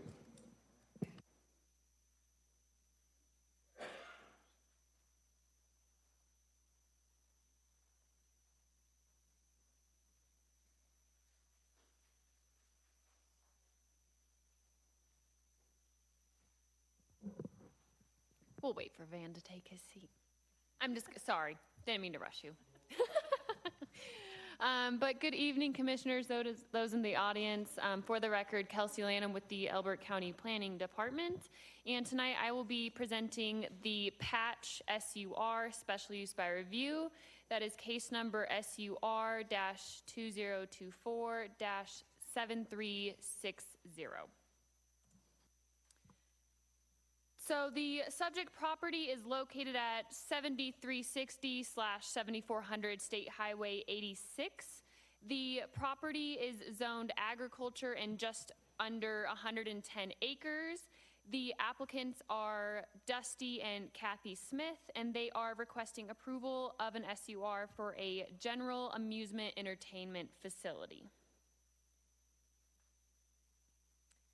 A little bit more about the project itself. The applicants are looking to host events such as, but not limited to, Easter festivities, a summer camp, summer nights, movie nights, weddings, farmers markets, the fall festival, which would be the traditional pumpkin patch that they've done the previous years, a Christmas drive-through light path, and more. There are existing structures on the property, one of which is a residence that is currently leased to their farm manager. With this proposal, the applicants are looking to add numerous structures on the property as well. They are expecting to have about 75 part-time employees and potentially add 3 to 4 full-time employees. Each event will have different operation hours as well. So a little bit about the background. The patch has operated in Elbert County since 2017, strictly as a pumpkin patch. In 2023, they moved locations and are now located at that 7400 Highway 86. Their previous location was obviously in the county as well, just off of Foxtrot Circle. In previous years, the applicants received temporary use permits due to the pumpkin patch being considered agritourism and only being open 1 month out of the year. These temporary use permits only allow for up to 60 calendar days of operation per year. And here is a snippet of the zoning map. The subject property is depicted by the red X. The surrounding properties are zoned agriculture, residential agriculture, agriculture residential, agriculture 2, and plan unit development, which is also known as a PUD. To the north is the Willow Creek subdivision. The PUD in purple to the northwest is Sun Creek Ranch, and to the west is Bow Meadows. Here is an aerial view of the property.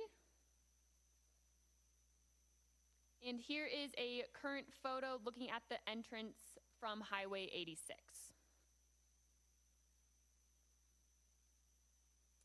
And this is a snippet of their SUR exhibit. The property line is outlined in yellow. A key was provided that shows all the proposed structures for the property with their dimensions. The applicants have stated that the buildings or the structures proposed will remain up 24/7 and will be utilized for each event or holiday or activity that they conduct. The only difference would be that the structures would be decorated differently to match those different events and holidays. We understand that there are existing structures that do have building permits. However, additional structures on the SUR exhibit may require permitting. Per the staff report, it is recommended that another potential condition of approval be added that requires the building department to conduct an on-site inspection to clarify the number of building permits that will be required. It is planning staff's understanding that the building department does have specific requirements for which proposed structures will and will not require a building permit. This sheet is also part of their SUR exhibit. However, this specifically depicts the Christmas drive-through path. The property line, again, is outlined in yellow, and I do apologize, it is a little bit hard to see. But the drive-through path is the mixture of red and green. So looking at the project timeline, this has been an ongoing application since June of 2022. They did conduct a community meeting in July of 2022. This application in particular, this round went through 2 review cycles, one January through February of this year, and then again in March and April of this year. It is staff's understanding that in previous years, a temporary use permit would be adequate enough for the pumpkin patch activity due to that event happening for less than that 60 calendar days per year, and the event being considered agritourism. And these are the referral agencies who reviewed the application.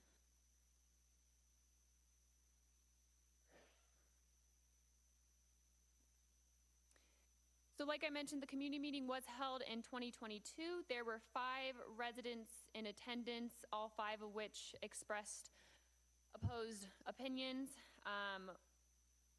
Some of the concerns included traffic, possible accidents, livestock being affected, noise, light, number of visitors, fencing, views, peace and quiet of the area, and property value. One public comment has been received. This person was inquiring about the temporary use permit and what that process looks like. So the following criteria found in Article 3E5 of the Elbert County Zoning Regulations shall be considered by the Planning Commission when reviewing a special use by review application. Those criteria are: A, the use is in harmony and compatible with the surrounding area. Although the business is mostly agricultural based and the majority of surrounding properties are zoned for agriculture use, some of the proposed events may affect the harmony of the surrounding area and neighborhood.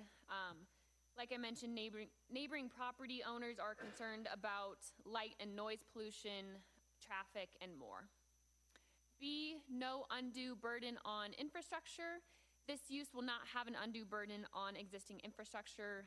the patch will be transporting water and supplying portable bathrooms on site.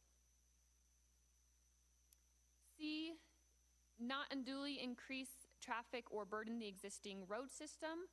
The use will increase traffic consistently throughout the year due to the number of events they are offering. A traffic analysis was not required at this time by CDOT due to the applicants having an existing access permit. However, a traffic impact study will be required to be submitted within 3 years of county approval for review and determination if any future road improvements will be required. D, it will not cause air, odor, water, noise, or light pollution. The use will not cause significant air or water pollution. However, the use may cause odor, noise, and light pollution.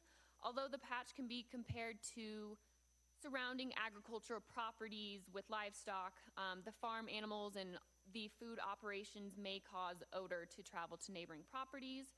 The patch is also proposing to have movie nights, farmers markets, weddings, and other events throughout the year. These events could cause significant noise due to large crowds and music being played at various times.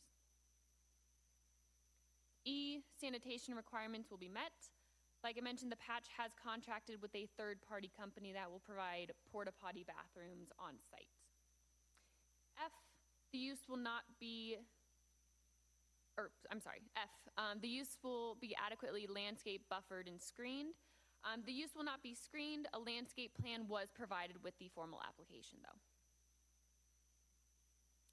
G, the use will not be detrimental to the health, safety, or welfare.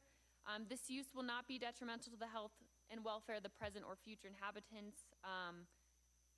It appears that, this business will continue to grow and be popular within the community. And H, supplemental standards will be met. No supplemental standards are applicable for this application. And the following should be taken into consideration for a decision. Surrounding properties and their zoning. The property is surrounded by various zone districts with established subdivisions nearby. Compatibility. Compatibility is a concern due to subject property being surrounded by neighborhoods and residential. Specificity for activities. Specific details are only included for a handful of the events. The applicant would like approval of additional activities for the future. The SUR exhibit. The SUR exhibit will require a few minor revisions just to comply with Elbert County standards. The patch is a well-known business. It's a well-known and received business in Elbert County that provides local activities to those within the community. And initial concerns have been addressed by the referral agencies. There are 7 potential conditions of approval for this application. They are, number 1, the applicants must obtain all required permits from the Elbert County Building Department. Number 2, the applicant shall re-permit all existing structures on the property, excluding the residents, from residential to commercial. 3, the applicant shall submit a traffic impact study within 3 years of county approval to Colorado Department of Transportation and Elbert County Public Works for review and determination on road improvements. Number 4, the SUR exhibit shall be revised to comply with Elbert County standards. Number 5, the applicant shall remove signs within 2 weeks of conclusion of all notified meetings, public hearings, or decisions. Signs not removed within 2 weeks may be removed by Elbert County, subject to reasonable charges for removal. 6, the SUR shall not become effective until all fees are paid, conditions of approval are met, and the SUR exhibit is recorded. And finally, number 7, recordation of all appropriate documentation is to occur within 180 days of the Board of County Commissioners' approval. And this does conclude my presentation. The applicants are present to speak and answer any questions. Staff is also available for questions. Fantastic, thank you. Applicant, would you like to speak? So my name is Dustin Smith. I am the owner of the patch. I go by Dusty. My wife Kathy is here. We ran this for 7 years at our house up just south of Singing Hills off County Road 21. A couple things that we did want to make sure were addressed. All the structures on the property now were actually visited by the building department, or the director of the building department, Rick Young, when he was here, and had stated they were all in compliance. So I know that he's no longer here, but just know that we've worked with the building department over the years, and all the other counties that mentioned the temporary use process. If you're not familiar with that process, it involves, I'm gonna guess, every agency. Most of these agencies we have been working with for years. The other thing I would like to clarify, while CDOT did not require a traffic study, they did require a traffic letter, which did have to be done by a traffic engineer. And so I think that was Davis and Associates who provided that to them. So they came out and did lots of analysis. We actually moved the entrance to the property. I'm going to make this up, so don't hold me to these numbers. It was supposed to be moved approximately 250 feet to the west. We actually moved it as far to the west as we can. I think it was closer to 600 feet to within 100 feet of the property line, so that it would stay as far away from the hill. There's a west downhill. We're 2 properties over from Kubota. So that was done as well. And CDOT, of course, oversaw that project with the apron and everything else. We operate for the good of the community. My day job is I am in healthcare information. I travel all over the western half of the U.S. Every health system in the Front Range uses our services to answer their clinical questions. Our job is to make sure that you get to go home to your kids. My wife and I, during COVID, actually this was well before COVID, during Obamacare, when this conversation was going on, was 1/6 of the U.S. economy is healthcare. Why are we working so hard to get my grandma back home? Why do we work so hard for my friend Chad, whose son had a brain tumor, to go home again? I hope it's not to watch Dr. Phil or Oprah or NCIS or the latest Marvel movie. I hope you go have fun with your family. That's why we started the patch, and that's our goal. We've had people get engaged at our pumpkin patch. We've had grandparents bring their grandkids, throw them up on the wheel of our tractor and say, this is just like the tractor I drove when I was a kid. My dad has had a lot of fun coming out and helping us build the patch in the fall. Our goal is to share, I kind of call it knowledge of the past. I think there's an awful lot of information our grandparents had, and it's going to be lost. So my son does blacksmithing demonstrations at the patch, so he can show other kids how to forge knives and do that kind of stuff. We've had people come out and do wool spinning and give demonstrations for that, and then they sell the gloves and hats in the general store. So that's the concept. We want to be where your family comes to have fun, so that you will build your family's memories for the rest of your lives. So that's the goal of the patch. That's what we do. We hire approximately 70 high school kids a year. It is largely almost all of their first jobs. Many of them stick around all 4 years, and we hope we can be open more to give them more time to be with us. So anything else? Yeah. So I'll pause there for questions or comments. Actually, what we do next is we open this up to the public, and we have maybe a couple people that want to speak on this. First name I have is Sandra Clayton.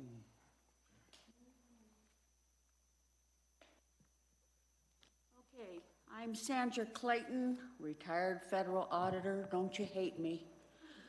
And I am the most What's your address, Sandra? 7158 Highway 86. And I am right next door to them and the one mostly affected by all this. We were lied to. We were told in the very beginning of the meetings that this would be a 2-month thing. And so a lot of us didn't object or show up because we were told it was 2 months of the year, like September, October, November timeframe. And that it would be mainly a pumpkin patch and a corn patch, is what we were told. That's not the case, as you can see from their application. This is not an agricultural business. My concern is that's not agricultural. My concern is I've had people drive into my driveway because I'm right next door, going fast, almost hit my 1-ton truck when I'm hauling out with some horses. I have 5 horses next door. I've had people come over to my property and say, I want to pet the nicey horsey. I have mules, they're not nicey horsies. So I have a liability issue there that I'm concerned about because the fence is not secure anymore because the holders had cattle and they always fix the fence because they had cattle. They say everything will be in a 100-foot thing. Well, the road is barely 100 feet from my barn. So I'm not sure how that was measured. The other thing they're talking about is several activities during a year at 11 o'clock at night. Now, I don't know about the rest of you country folk, but we're not up at 11 o'clock at night. We're early to bed, early to rise with livestock. There's been times when they've had the events over there where I've heard guns going off. I don't know what the shooting's about. I was going to get with the Smiths and find out. I'm late in all this because I've had 6 surgeries in the last 2 years in my back, and I have been medically incapacitated for a while here. They have fixed a lot of the people rushing into our driveway because they put the new driveway up, which is beautiful, and they had a sign on the bridge, but I still have those idiots come flying into my driveway almost up to my house in sports cars, and it is very discerning. The lights, I'm very concerned about the lights. When they're going to have lights all over their property for till 11 o'clock at night. That's a very concern of ours. Again, we're livestock people. I have mules and horses. We like the quiet environment. It's bad enough with all the traffic we've incurred in the last 5 years in Elizabeth, Kiowa, period. But during these weekends, it can get a little crazy. Again, we ignored it because we were told 2 months of the year. Now we're being told that it's going to be an ongoing thing all year round. That's a real concern of ours. Does it affect my property value? You bet. Because I've had several people come over to my house for horse riding and say, Sandy, isn't that too loud? How are you going to put up with that? Are they bothering you? That kind of thing. You guys know what the mindset is of people in Elizabeth and Kiowa with horses. And it's not commotion like that. And so we are very, very concerned. I don't mind sitting down with the Smiths and trying it, but I don't think that it can be resolved when they're going to be having events till 11 o'clock at night, all the weekends during the year. If I was a business, it'd be different because I'd be gone all weekend and I wouldn't care, but that's my home. That's my home that's supposed to be quiet and peaceful, agricultural. And so I'm very, very concerned about all this that's being proposed, and I'm greatly affected by all your decisions. Thank you. Thank you. The other people I have listed on here want to talk about the EDZ, so we'll ask if excuse me, if anybody else would like to speak on this topic.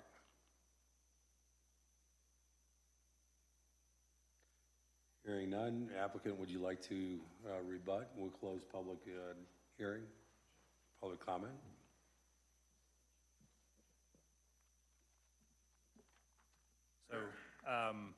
So I'll kind of take these as one by one, and we would love to sit down with you. We've actually... Actually, if you don't mind, address the Planning Commission, please. Sorry. Okay.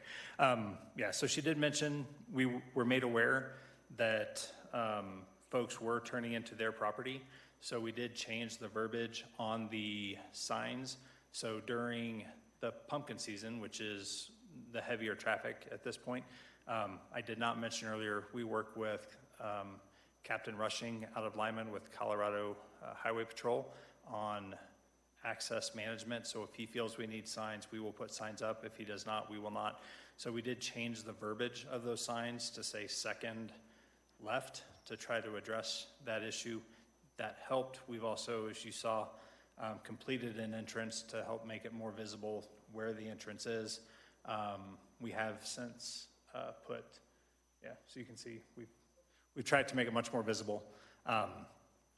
As far as the shooting, it is 110 acres. We do have friends. We do shoot guns. That was not during any time that we were open at all. That would all be off season or off open hours things. The lights, we've been careful not to shine lights at people. They are all directed, I'm not gonna say they're all north-south, but almost all of them are north-south. There's a couple solar lights that are in the parking area. They are dim. When you approach them, motion activated, they will become brighter for 2 minutes and then they will go back down.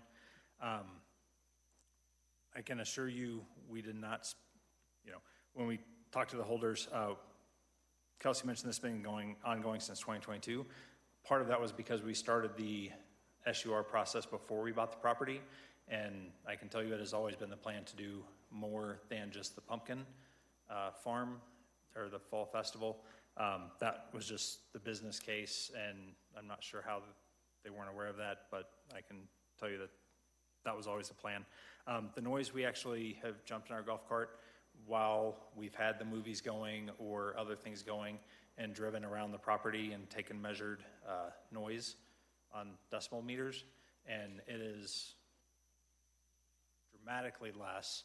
The loudest part is over on the actual kind of northeast side of the property. It hits about 55 decibels. The cars and trucks driving by on 86 hit 65.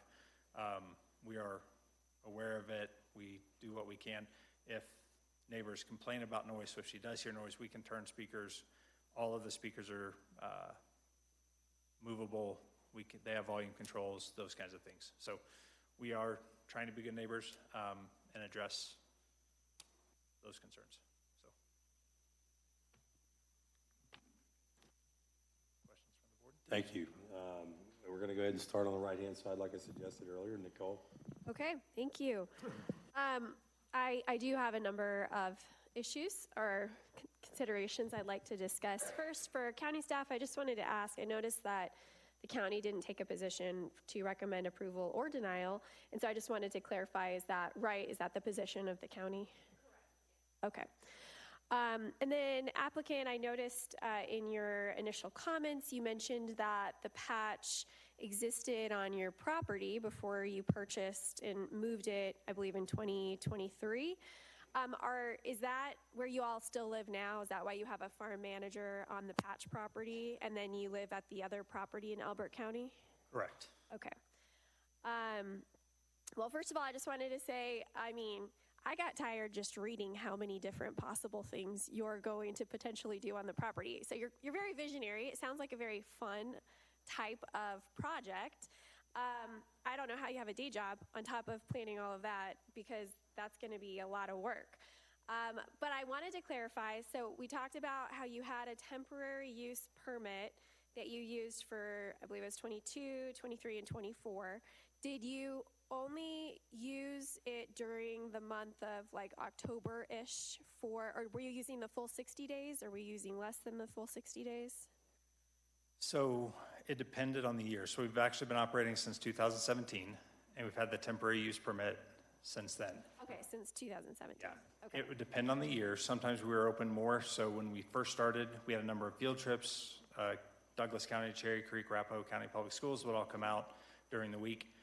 Especially during COVID, that became very difficult. We could not hire staff to save our life for those weekdays. So we actually had to stop doing field trips. So we've used somewhere, I can tell you we were opening with the second to last weekend in September through the 31st is the temporary use, how we were using it before. Since we moved to the new location, we have done a temporary use permit, for instance, this year with our Summer Nights program. Okay.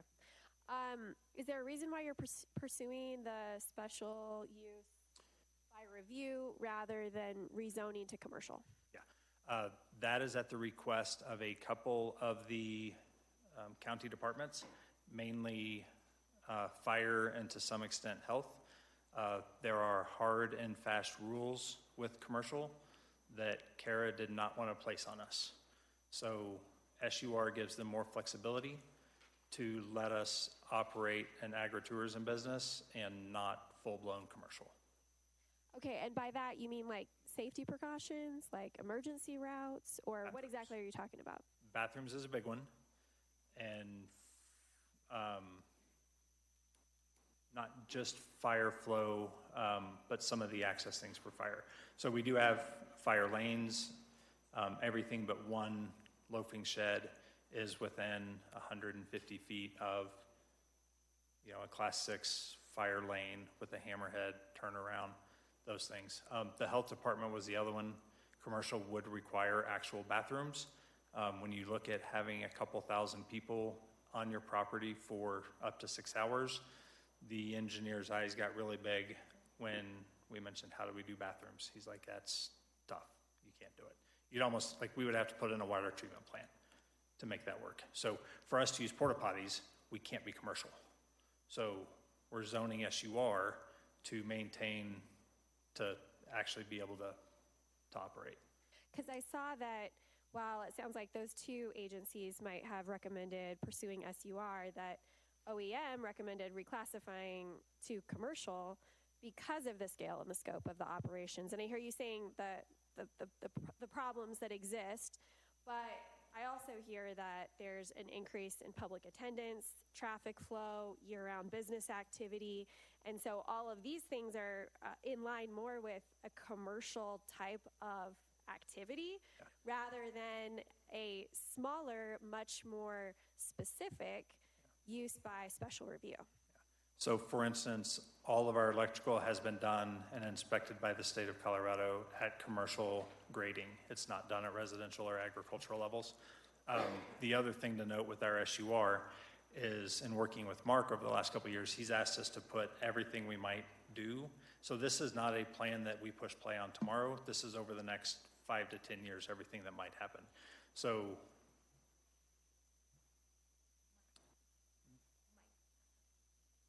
that might happen. So yeah, all the, like I said, Rick had come out, looked at it from the commercial standpoint from our sheds. We've been very involved with health department, so if we get to the point where we need a commercial commissary, we know that we will work both with building and health department on building the commercial commissary. If we get to where we want to use the well water for lemonade instead of bringing it in, we have to chlorinate it, which people don't necessarily want us to do, but we have to do. It's like those kinds of things we are aware of, and we work, like I said, we've worked with all the agencies to step into this as we go. Does that help? Yeah, I suppose. It's so much more. So starting this process, I think we saw that it was in 2022 when you had your community meeting. That was, 3 years ago. And I would imagine that we're talking now about all the possible things that you might do, but a pumpkin patch that operates maybe, 6 or 8 weeks out of the year is a lot different than a year-round type of commercial facility that's having a lot of traffic, a lot of visitors to your property. It just is much more comprehensive than what you would traditionally see, in my opinion, with special use by review. Because of the extent and the comprehensiveness of this suggested plan. But I want to go ahead and move on. So one of the things that I looked at in the report had to do with the attendance, and I know that you had a nice little outline of how many people have attended your pumpkin patch in the last, since you've been operating. But what I am interested in is understanding better, because I saw the list of attendees, and then I saw the estimates of guest vehicles. And I just wanted to clarify, because I know you kind of broke it down according to days. So how many days would you be celebrating Easter activities? and then about how many, or I guess how many people would come each day. But then it wasn't really clear exactly. I had to kind of cross-reference and go back and forth to try to figure out, so what is the full total amount of vehicles that you're talking about coming onto the property? Do you have that number available to like share with us? Because like I said, it was really broken down according to how many per day for each of your different activities, but not a total number of how many vehicles are we talking about coming onto the property year round. Yeah, so that's going to depend on the number of events. So for instance, again, why we say we're stepping into this. So you look at why are we doing an SUR now and not going full-blown commercial. So even this year, Easter was 2 days. So it was a Saturday and a Sunday. We had 1,200 guests or paid tickets, so roughly 400 cars over the weekend. So 200 cars per day, split up over the hours, and that's the traffic. People like hourly rates. So summer nights, it's 2 days, Friday and Saturday night from 5 to 11. So I think total this year, we're probably operating, we're still under the 60 days. We can get the attendant. I mean, if you take the total attendance divided by 3.3, that's going to give you a rough estimate on the vehicles. But it won't, because that's only for the fall patch. We're talking about Easter and the summer days and the summer farmer markets and the movie nights and the wedding days and the Christmas. So there's a lot more days that we're talking about for approval. Sure, and again, those are things that we will add as we go. I don't know that we're going to get to, we obviously couldn't do a summer camp this summer. Zoning has to be done. It's a 9-month approval process. I'm not even sure if that gets done next year. The Christmas drive-through, I'm not sure if that gets done this year or next year. That might be years, it might not happen. But they had asked us to put things on there. So that's where, But the question to the Planning Commission and then ultimately to the BOCC is approval for everything. Sure. It's not, oh, well, we're not going to do all of it this year. It's we're recommending approval for all of it or some version of it. So I'll just tell you, I went ahead and I had to go back and forth, though I would recommend that maybe you update this to make it easier for the commissioners to look at. But I took like Easter, and you said it's 150 a day. And then I went back to see how many days did you say you were going to do it in the month of March or whatever. So it was 5 days. And then I went to summer camps, and it was 36 a day times 36 days. And I went ahead and added all that up. And so if my numbers are accurate, this comes out to a total of 24,263 vehicles using county roads to access your business every year if you go ahead and pursue all of the things that you've asked for approval for. Does that sound right? I'm sorry, two questions. One, how many? 24,263 vehicles. I mean, that'd be 75,000 people. That would be an interesting problem to have. When we were at our other location, we had about 24,000 guests, so about 8,000 vehicles total. When you say county roads, which county road? I mean, we're direct access off of 86. Coming off of 86. Yeah, using the county road to get to your property. Yeah. I mean, it would be years before we got to, like I said, 24,000 vehicles in a year. Right, but that's what you're asking us to approve. Well, so also within that, that's why CDOT is asking for a traffic study again in 3 years. They've looked at it, they've looked at our projections, they've approved what we're doing today based on current infrastructure, and then the new traffic study would be as we grow so that they can maintain and keep an eye on what is traffic, do we need to look at doing construction, those types of things. So same thing we built into our plan. If we hit 40,000 guests, we would like to start working with Road and Bridge on, do we build an access road into the property? And then at 50,000, we push play on it. Like some of those things are just built in so that it's a plan for growth. It's not just a blanket, this is how it works. So that's again why we worked with the different agencies, CDOT included, to say, how does this scale? So, and that's built into the plan. Sure. Okay, I'm going to go ahead and move on.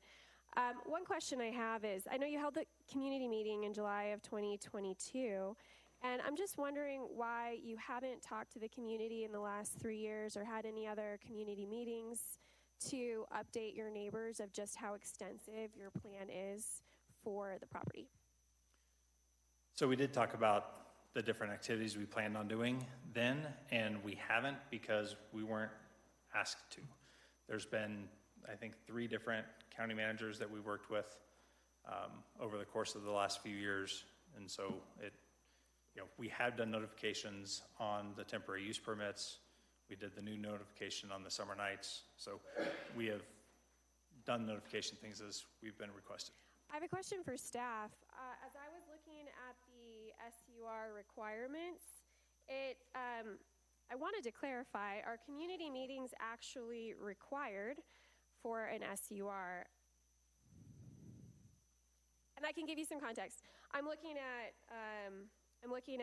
3B, where it says a community meeting may be required prior to formal submittal at the discretion of the CDS director, and shall take into consideration the existing land use patterns and other allowable uses. So just wanted to clarify if that was just something, in your experience, this is truly an optional, just at the discretion of CDS. So per the regulations, you would be correct that it is optional. This community meeting was held with previous staff. So at that time, the CDS director did require a community meeting to happen. But you are correct that It's only optional. Correct. Under the SUR. Okay. I mean, I guess I would offer that I would have really liked to have seen perhaps some more engagement, although it might not technically be a requirement. It's always good to have our neighbors at least supporting such a big project. And so I am a little disappointed that there wasn't a follow-up, especially with neighbors close by, to discuss this. She may not have been there. We have taken someone there donuts during the season. Like, it's only happened once, but we've only been there 2 years. But we don't hide from the neighbors by any stretch, but. And you can't, you're too big to hide from neighbors. But, okay, all right. I'm gonna move on. I wanted to ask about, because I saw in the packet that y'all were open for Easter without having a permit. Is that what happened this year? And can you explain that further? Yep. So I can't remember what started the SUR process again this year. I mean, obviously it's been a consistent thing we've been working with the county on. We had told them in, I think, December, the plans for this year. The SUR, I can't remember if it was OEM or CDOT, was taking longer. So we did not do a temporary use permit. We did, however, do the fire department permit and the health department permits at that time. So it was a 2-day event. We had made them aware there was not time to do a temporary use permit, and so we had to operate. We had to get income. This was supposed to have been done, like I said, we closed on this property in April of 23. We've not done other events outside of fall, and we needed revenue. So is it your understanding that all you needed were those 2 permits to hold the event? You didn't need a temporary use permit from the county? We talked to the county. We told them our intentions to do it, to hold the event. What do we need to do? And county or the fire department and health department had reached out and said that we needed to do those permits. So is that yes? It's your understanding you didn't need the county to approve a temporary use permit for you to operate in Easter, for the Easter activities? I'm sure they would have preferred us get a temporary use permit. Yeah, and I thought I read in the application that you had said, you're not necessarily authorized because you don't have a permit. Is that the position of the county? I just wasn't quite clear. So for Easter of this year, the applicants did not get the temporary use permit. One was not applied for Easter, and it was relayed that they cannot operate without one. That was relayed in email form. I don't think I included that in the packet. It was relayed, but one should have been obtained. Mm-hmm. I have a question. So do you have a temporary use permit now, or Yes. You don't have one at all yet for this year? Well, it's not an annual temporary use permit, so it's per event. So we actually do have one for summer nights. Okay. That was approved by the county I'm going to make it up, Like Thursday. a week ago or so.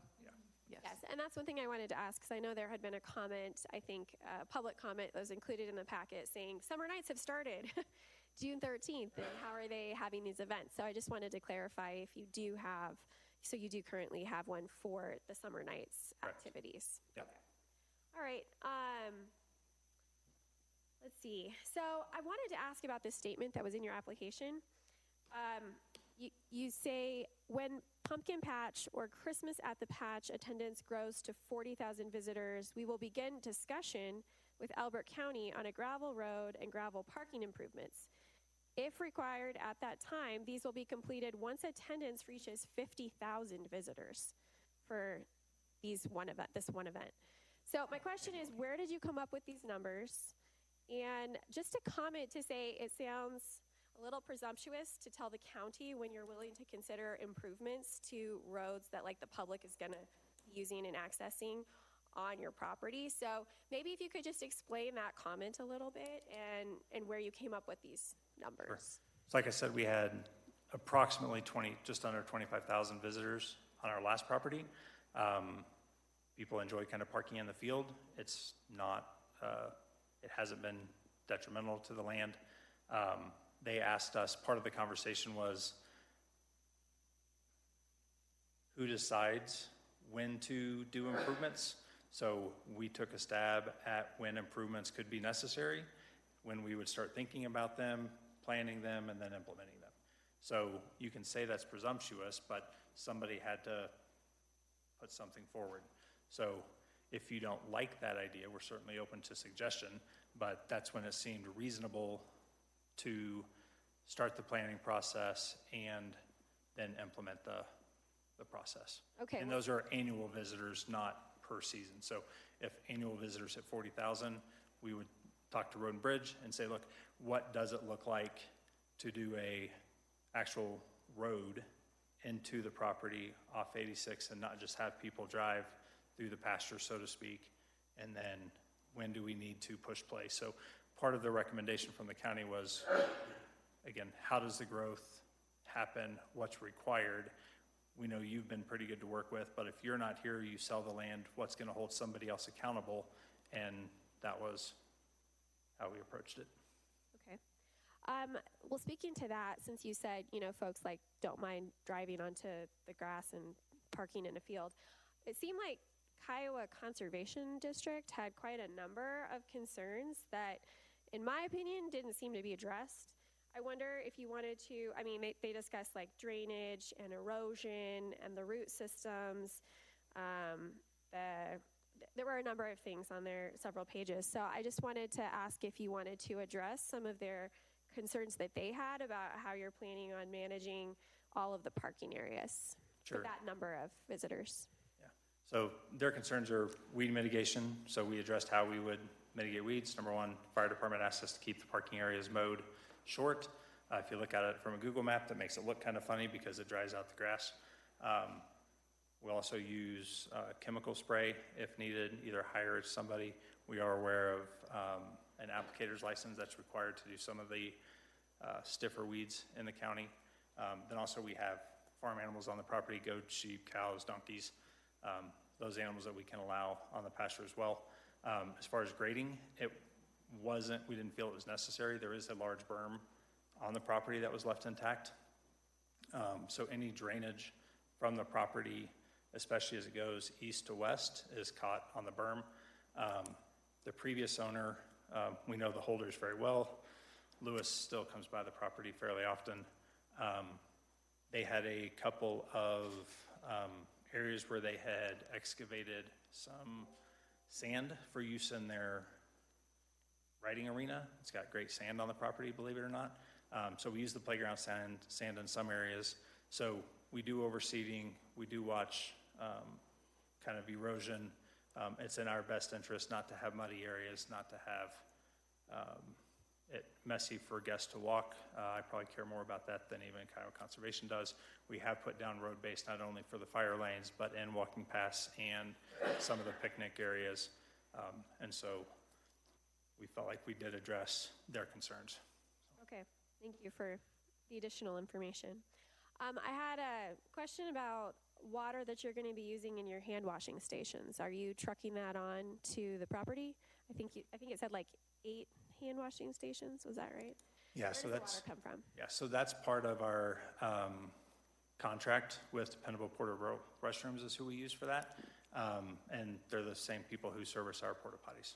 So yeah, So they bring all of is that. it like a cistern, or like how does it, is it delivered with the porta potties? Is that what you're saying? Comes in a All truck, your yeah. events? Yep. Okay, all right, thank you for Well, so we're clear. They manage the hand washing stations and porta potties. We have a contract with Rocky Mountain Bottled Water to bring in like drinking water. So we're not using any water from the well on the property for public use because it's not meeting the health standards because it hasn't been treated. Okay. Yeah, I just wasn't clear where, I got that you guys were bringing in water like for concessions and things like that, but I wasn't sure about how the water was coming in for people to wash their hands. Yeah. Okay. Let's see, I did want to ask about the Office of Emergency Management. I just want to read kind of what they said about one particular issue with regard to traffic. They said, our primary concern is the potential for high-risk traffic collisions at this location. Without a dedicated westbound turn lane, vehicles attempting to turn left onto Highway 86 from the property pose an immediate hazard due to limited visibility, high speed, and congestion. And so, and then of course they mentioned that obviously during peak business hours or all of your special events where you're having thousands of cars come to the property, that could cause a serious, likelihood of an accident. And so I wanted to bring this up because I realized that there were later emails between OEM, because at one point there was a recommendation that, there should be a turn right only sign. But then later emails said, no, that's not a good idea. That could probably just cause accidents down the road with a U-turn that folks are making on that road. But I just wanted to be clear that from what I could tell, only the mandatory right turn was later discussed as not needed by the new interim director of OEM and the undersheriff. And so I wanted to just get some more reflections from you on what your plan is. Are you committing to do a westbound, turn lane for folks to be able to turn and then merge with oncoming traffic? Or what are your thoughts about how you're going to manage that intersection? Sure. So the heart of that concern from the previous OEM manager was a misunderstanding that you could not cross a double line or even a single line. That was clarified through CDOT, that of course you can turn left out of the property. They had no concerns about that. And also the sheriff's office, we work closely with Captain Ken Bettis and the sheriff's posse. They are often on site, one or two of them, generally in the fall. The other events have not hit a level that I will say requires their presence. I don't know that their presence is ever required, but we reach out to them to have them on site just as a safety presence anyway. Captain Bettis is, he's there probably 6 of the 8 weekends watching traffic. So he is not concerned. Again, we moved the entrance further to the west to allow more visibility in both directions. So the other, CDOT's other main concern, they're more concerned with people coming off the highway than accessing it. But again, I'll point back to the 3-year traffic plan and the commitment on our part to do a traffic study. And that would tell us if and when we need to do road construction. 3 years seems like a long time for there to potentially be accidents because there was no plan in place. I would just add that I understand that the undersheriff said that as of working for the last couple of years, there didn't seem to be a problem. But I would also bring to your attention that when attendance was only 13,000 guests, as it has been for the last couple of years, you have a total of like 3,714 vehicles. But this year, you're expecting 9,275 vehicles for your pumpkin patch weekends. And that's not even factoring in, the other ones that you were talking about, which could lead up to 24,000 vehicles accessing your property. So at 13,000 vehicles, I'm just going to do the easy math. That's 12 divided by 3, which is 4,000 vehicles over the 12 days. So it breaks down to where it's not very many vehicles per hour. The other thing I'd point you to is it's not that we're not paying attention. We still coordinate with Captain Rushing, with Highway Patrol on every season we have, what the expected attendance, what the expected auto volume, car volumes are, both in total per day and per hour as that breaks down. So it's not something that we are just like, oh, I don't have to do anything for 3 years. We still have to talk to Captain Rushing anytime we're open and work through if there is a mitigation plan necessary, and then he puts together and tell us what that plan is. So that's why we do traffic signs. It's why even on Friday and Saturday nights now we still have the little road sign. So it's different than the fall when we have the towable light signs. That's not necessary because the attendance isn't high. So the attendance and traffic volumes are something we continually watch, and we do and are required to watch and work with Colorado Highway Patrol. I have a question for staff and just an observation. Looking at the requirements, it looked like for an SUR, a traffic study is not required by Elbert County.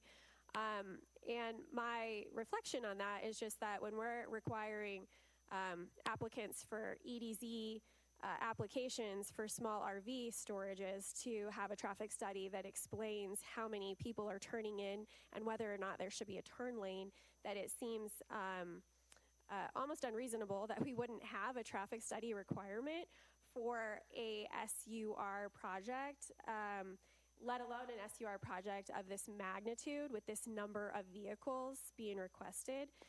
That seems like something that, just so you know, our county commissioners are very concerned about the traffic situation with other businesses along EDZ zones. And I would imagine that this is going to be an issue for them. Just so you know, I think that this is probably an area where our county needs to develop some better standards so that we can make informed decisions about traffic and not wait 3 years to know whether or not it's a hazard to the public. So that's all I just wanted to say about that. I have a few other questions, but I'm going to go ahead and pass it on and let other commissioners, and if mine don't get answered, then I'll come back at the end. Thank you, Mr. Chair. So I will add, we did a traffic letter, which is a traffic study light for CDOT. Like, that was a part of this. Right, thank you for that. Van, questions? The only question I have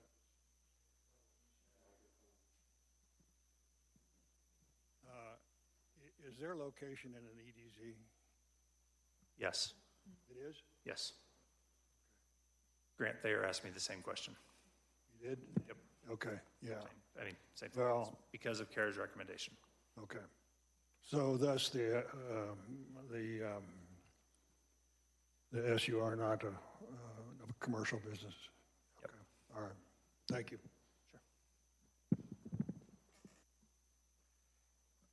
I'm concerned about the ambiguity of the multiple uses that you're talking about, especially when you are saying, well, we may do this then, we may do this then. That's ambiguous. And when you were talking earlier and you kind of laid out all the various, uses that they are projecting, I think you used the term not limited to. So that means what they are proposing could expand dramatically, correct? That is correct. And in the staff report, I referred to it as, does the Planning Commission make a recommendation of approval as like a blanket? So they can, do anything in the future that's agritourism related or similar events. That's where that thank you, comes in. Where is it going to be a blanket approval for all things they want to accomplish and do, or is it going to be limited to certain activities that fall under, a certain class or category? Those things concern me. I mean, the fact that I don't think it's very well defined in terms of the scope of how you plan to expand this over time. With time frame specific projections on this phase that's going to open, how many people that will involve, and so on and so forth. So those concern me. So I'd say it's very similar. I mean, the difference between fall and Easter is Obviously, there's no corn maze at Easter, and instead of doing pumpkins, we set out Easter baskets and photo ops and did an egg hunt in the pumpkin patch area. So slightly different music, different photo ops, very similar operation.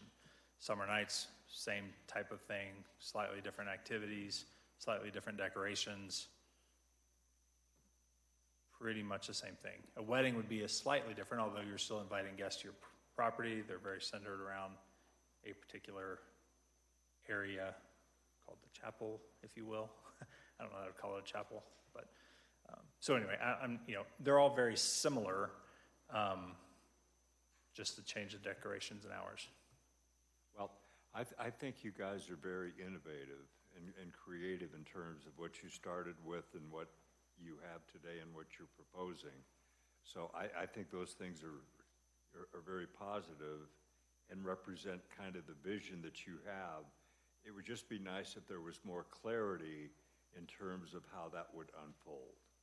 So, and then the fact that there's really not limits to what can be done, and that's not necessarily relative to you, that's just kind of relative to the scope of the SUR.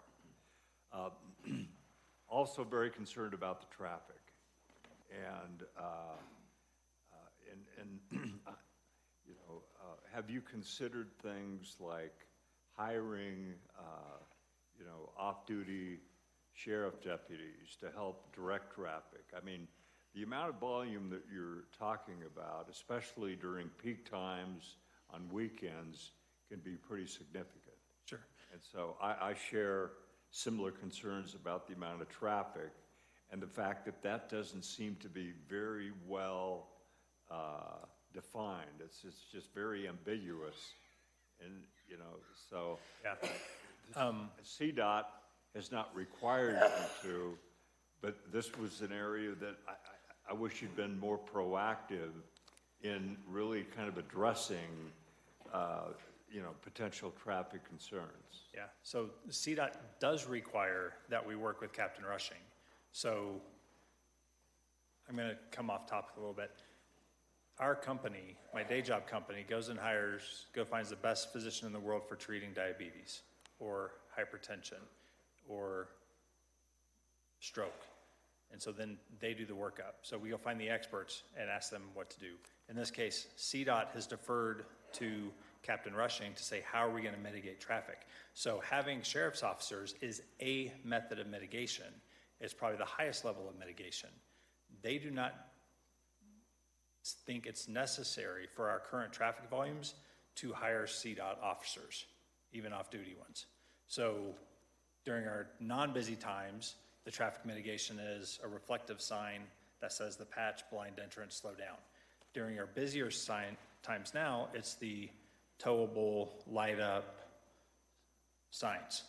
At some point, we may hit a level where we do have to hire off-duty police officers. And so that is part of our traffic access permit from CDOT, is to work with Captain Rushing, who defines that for us. So it's not that we're not doing it, we do it all the time. We just haven't reached a level that Highway Patrol is worried about. Well, again, I'm concerned about the traffic. Last thing, I'm concerned about the impact that you're going to have on the neighbor who got up and spoke to us earlier. There seems to be a communication disconnect. She started by saying that she's been lied to. Now, I realize there are two sides to every story, so I'm not making, any kind of an assumption, but it's very clear that you had this plan, to expand even before you, bought the property, and, she certainly indicates that that was not something that she's aware of. I think she brought up other very legitimate concerns about people intruding on her property.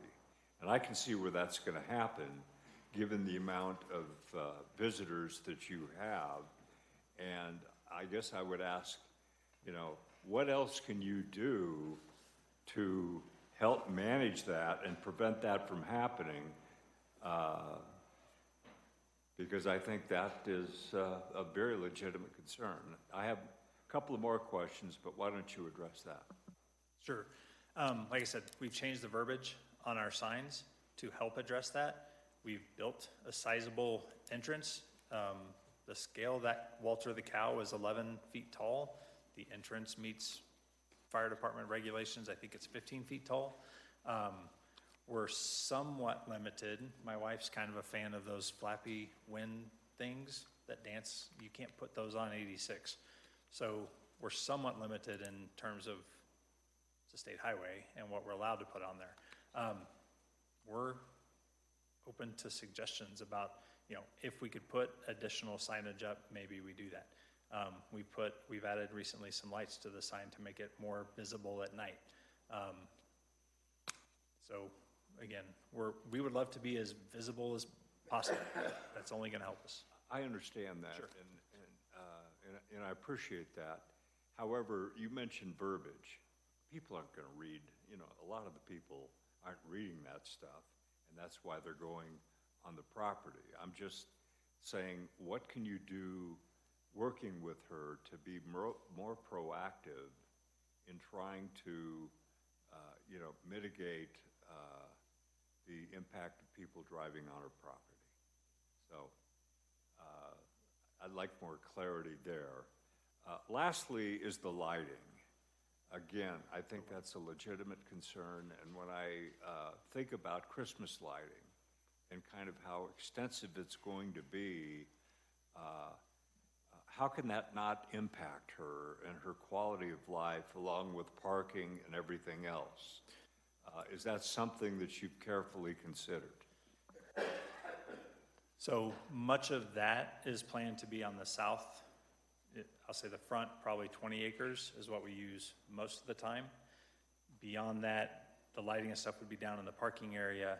Obviously, we may have some lights around. Most of our infrastructure is in the property, not along the edges. Along the east, it's a little bit more so, but especially on her side, there's not much going on the west side of the property. That's where some of the original arena was and the home is.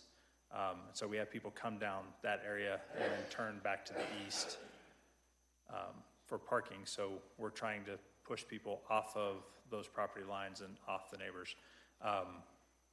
There's an excavation, a couple who runs an excavation company on to the south of her. Again, their home sets up on kind of the west side of their property. So we've laid it out to where we're as non-intrusive as we can be to the neighbors.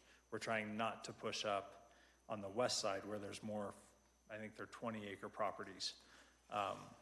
So we have taken the neighbors into account when we've done our site plan. Have you spent much time, especially when you have the lighting and display for parking and other things, to go around the perimeter of your property to really, appreciate whether you are, imposing on their, Yeah. I mean, there's nothing better than living out here than going out at night and seeing darkness and stars. Yep. So yes, we did take all that into account, where we place the lights, how they're angled, all those types of things. I don't have any more questions. Thank you. Let me pass it over to Robert now. Please. Do you have a couple questions? First of all, for staff, the parameters for the tent permit, do they indicate anything like time of day that they can operate and so on? What is the general stipulation for the tents? Like what triggers them, or? No, in general, once the permit has been applied for and issued, is there parameters for the operation under a temp permit style of a classification, I guess is the right word? Sure. So for a temporary use, it does have a full application. You do have to specify days of operation, time, hours, the whole 9 yards, as well as it does go through a referral process. There are listed referral agencies that do have to sign off on that. So it does go through that referral period. If there's any objections from the agencies, they'd have to adjust that. And then essentially it would be approved for the parameters listed on the application. Okay, very good. Is the application standardized for time of day of operation? It can only go from a certain hour to a certain hour? No, so each temp use is unique in its own. So if someone wants to operate a Monday from 7 to 5, but someone else wants to operate a Monday from noon to 9, it can vary with each application. It varies. So there's no set. I think the parameters that you're asking about, maybe that do apply, are the maximum of 60 calendar days, and then there's also language in there, and I'm not looking at it, but that says something like there could be no overnight. I think there's no overnight camping or something like that. But there's nothing that says, right, a temporary use permit can't be issued if it extends beyond 8 p.m. or anything like that. Okay. All right. Thank you for that. Can I add? So I believe there is a general noise ordinance that is 11 p.m. and that's part of why we chose 11. For movie nights, we have to start at 8:30. I can't guarantee a movie's gonna be over by 10. We try to keep kids' movies, which are normally an hour and a half. So we did have the noise ordinance in mind, and that's why we capped it at 11 p.m. All right. With regards to, time of events and the preponderance of visitors who are either,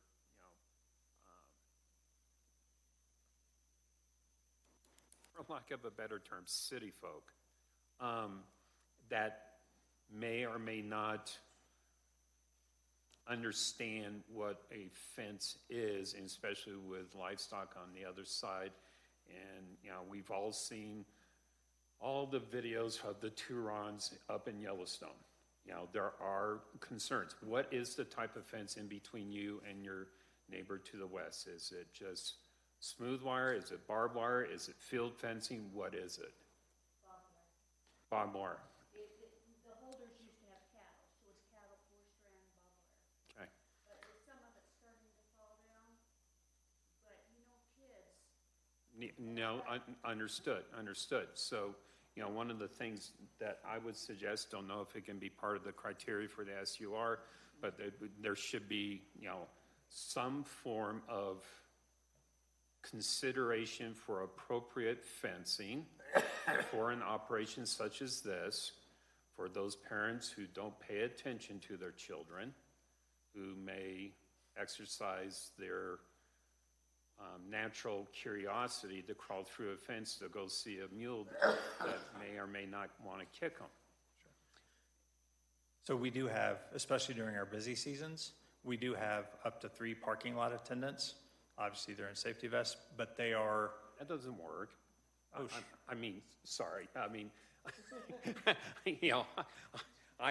I had 2 boys, and you can say that someone's going to be able to pay attention to them if they're 3 parking lot attendants. That's great.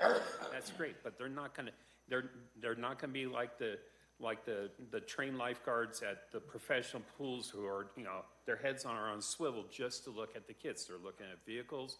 They're looking at everything else that would be associated with that. And I think some sort of improvement of that fencing, just field fencing, makes it hard for a kid to crawl through. If the T-posts are already there, the barbed wire is already there, it would be very easy to attach a 4-foot field fence along that area to help mitigate any potential 3-year-old who gets away from dad and run through a fence. That would be a consideration I would strongly suggest. If you look at the map, folks are driving down generally past her property and certainly past her barn down to the parking area. So unless somebody's going to stop and let their kids out of the vehicle, they're not there. So look, I've got rolls of field fence. I can throw up some field fence. It's not that big of a deal. But yeah. Their parking they got projected is right up the fence line, right there. yeah, we can let us address him. Thank you for your comments, but at this moment, let us address him. So I would say that we need to have a plan, understand better the proximity of the parking to her pasture area and barn, where there's the likelihood of something that would attract a child to want to, go across there. I think that's a valid concern. The second concern I would have is I've driven by there, during the patch season, and if the ground is dry, there's a lot of dust that is being turned up by the vehicles going in and out of the dry area. And now you're at a conundrum. It's dry for a reason. You're keeping the grass short. For hot exhaust systems. Cars coming in from the city who don't have the right kind of clearance. So you need to keep the grass short, which increases the dust factor. And I'm sure, like I said, I've seen the dust roll there. What can you do associated with laying down the dust? Yeah. So we have talked to the county. They don't like mac chloride, so we do spray water at times. We can certainly make sure that that's done. At our other location, when we had twice the number of people, we had actually hired a water truck to come out once a day, and they sprayed water. We've got 35 and 100-gallon tanks that we can put on in a truck and spray water to help keep the dust down. And you're pulling that water from your well then? That water, yes. Okay.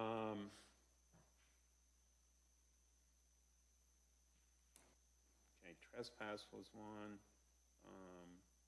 Time of events.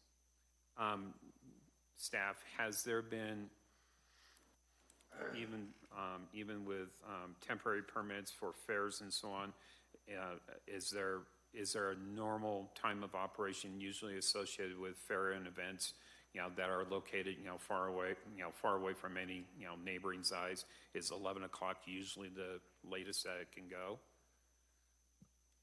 Or have you seen it go later? I personally have not worked on any in this county that have, or any of that proposal, so I wouldn't be able to answer that directly. I agree. I'm not aware of another temporary use permit hours or that's comparable. But my mind would go to 11 as well, 10 or 11, something like that. Okay. All right, that's it for my questions for now. Diana?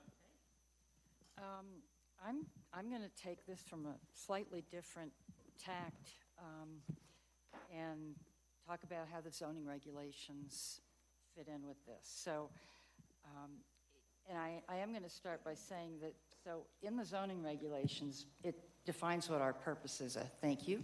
Planning Commission is, and it's to review land use applications before they go to the BOCC and make formal recommendations based on the terms of the zoning and subdivision regulations, as well as any related regulations or plans. So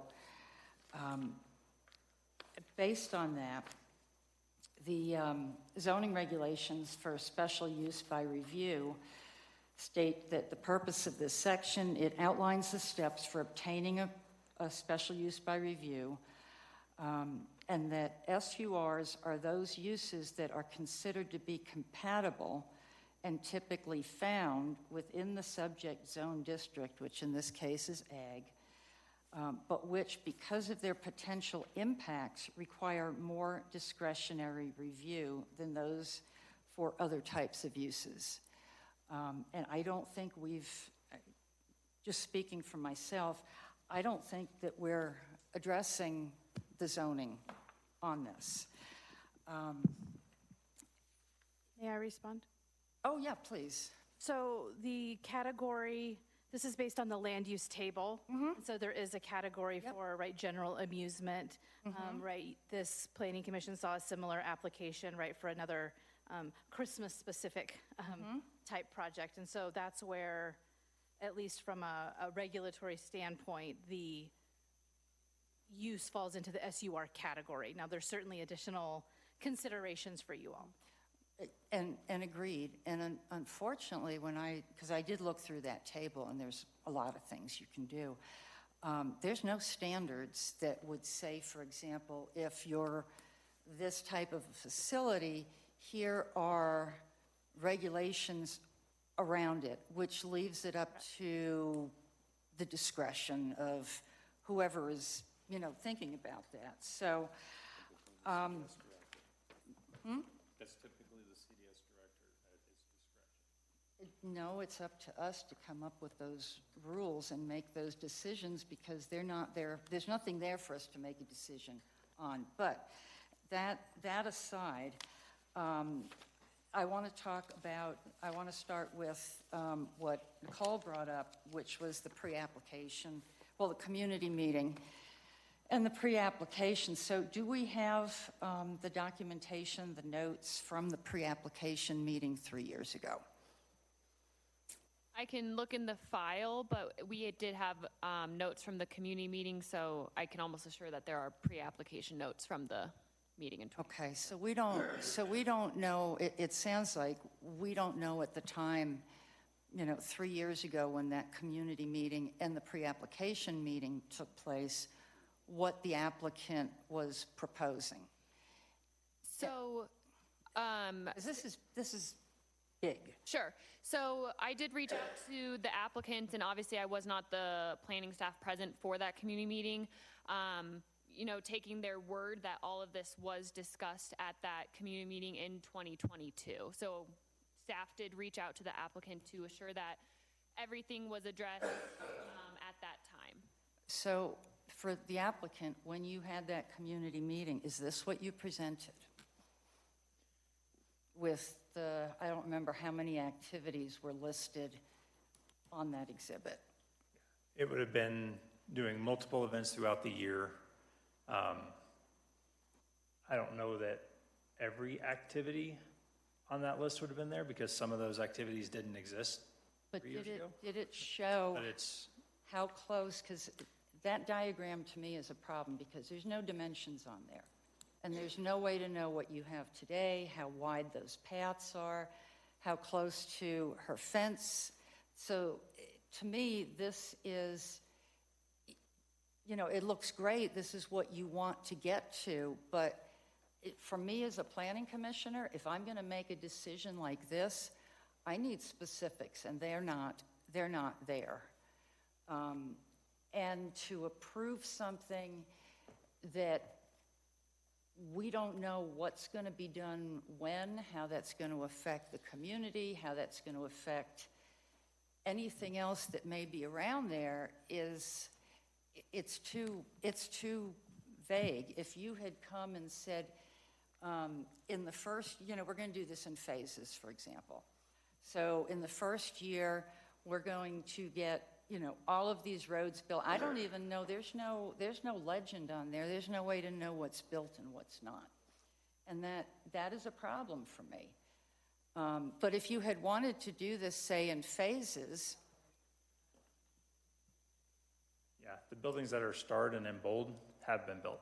The other ones are future. And how big are they? How far away are they? What are the dimensions of the buildings? That is normal information for an exhibit. So it's not on the exhibit. And that is a requirement of the exhibits to have more specifics than what we're looking at. So the SUR exhibit does have the legend for, this is a direct snippet from their exhibit. So this section on the right side does list their existing buildings are in the bold, and dimensions are provided for the existing structures and the proposed structures. So if you're referring to something else that needs to mention, we can definitely set that for a condition of approval when it, you know, to revise the exhibit. But the structure sizes were listed on the exhibit. Okay, and I'll look at it again because again, I'll look at it again.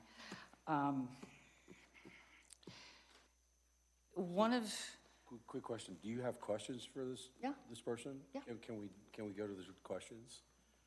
Because you've been telling him pretty much what he's doing wrong. I think And I everybody appreciate that. has been giving their opinions and their thoughts, and I'm just following what everybody else has done. All right, then I'll just jump right to how, the conditions or the criteria for approval. The first one being that it is in harmony with the neighborhood.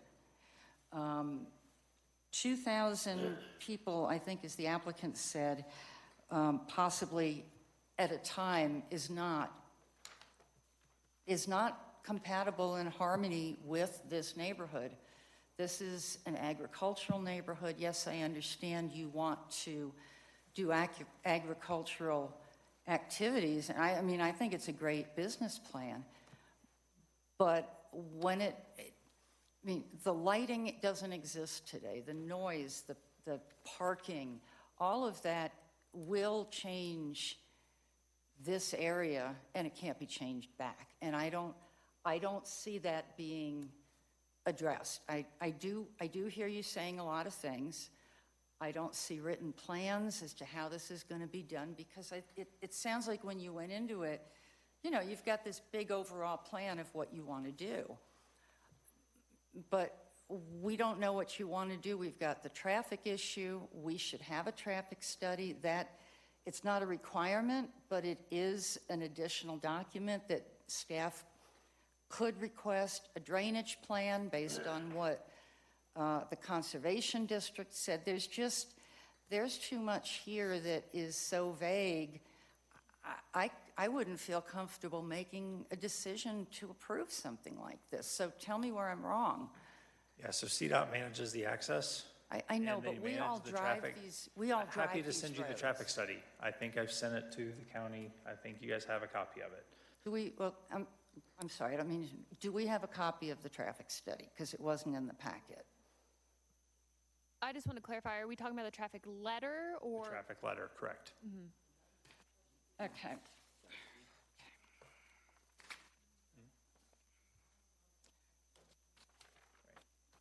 The CDOT permit and the traffic letter can be provided. I don't believe it was in the app or the package tonight, but we do have. And back to Dan's point, that's a big issue. And the turn lanes, and people, yes, you can make a left-hand turn lane and go west. People are going to cut across there, and people out here drive fast, and it's not safe. And I think we're treating this very cavalierly. I would disagree with that. I think Captain Bettis is on the site.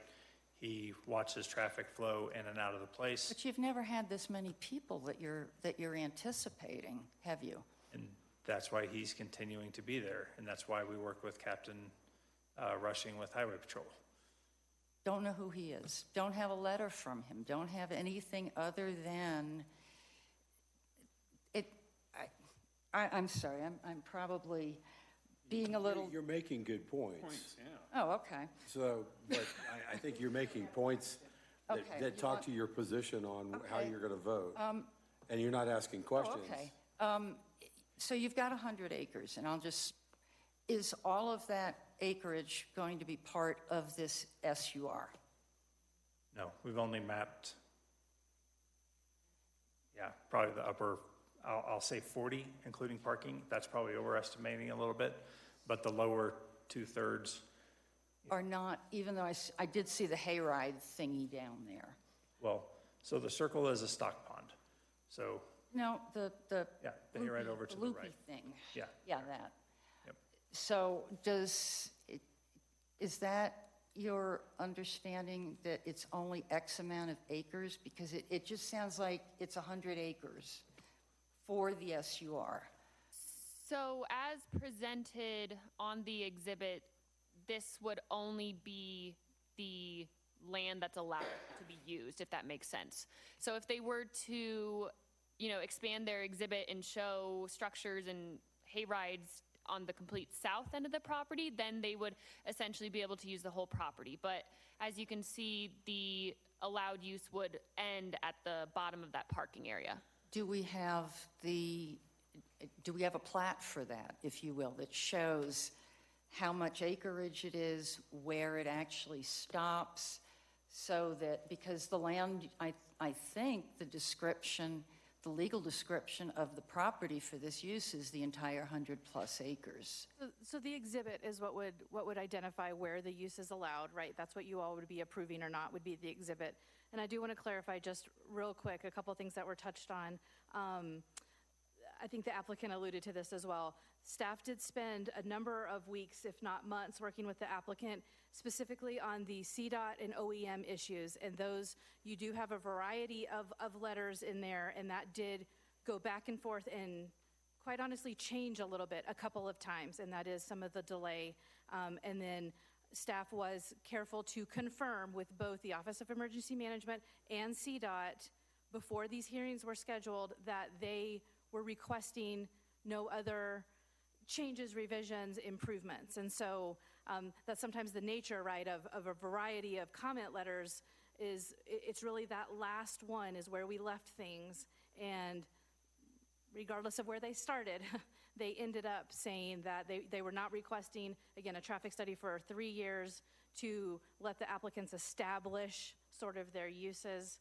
And then OEM did change that. And I'm not saying it's right or wrong. I'm just letting you know I understand. how we got here. And CDS staff does defer to those type of experts in terms of traffic, and all of those things. And so that's kind of how we got here today, working with the applicants, trying to work through those. So I just wanted to clarify some of the contradictions in the packet. It's a matter of sequencing and the most recent. Okay. Just for clarification. Okay. Thank you. Okay, Kyle? Yeah, most of my points were already hit. The one thing I think that's kind of detrimental to you is the blanket SUR, just entitling basically a theme park.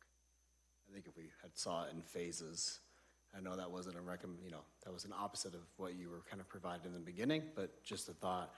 My question for you is, what's your main form of communications during your events? With communications via, how do you get in touch with your staff? Lately, we've been renting commercial radios that operate on a different band that is apart from the community. We have used, and occasionally we'll use normal Midland radios to communicate with staff. Occasionally, you pick up other chatter on the same channel. So for the larger events, we rent radios. We also have in-house part of our sound system.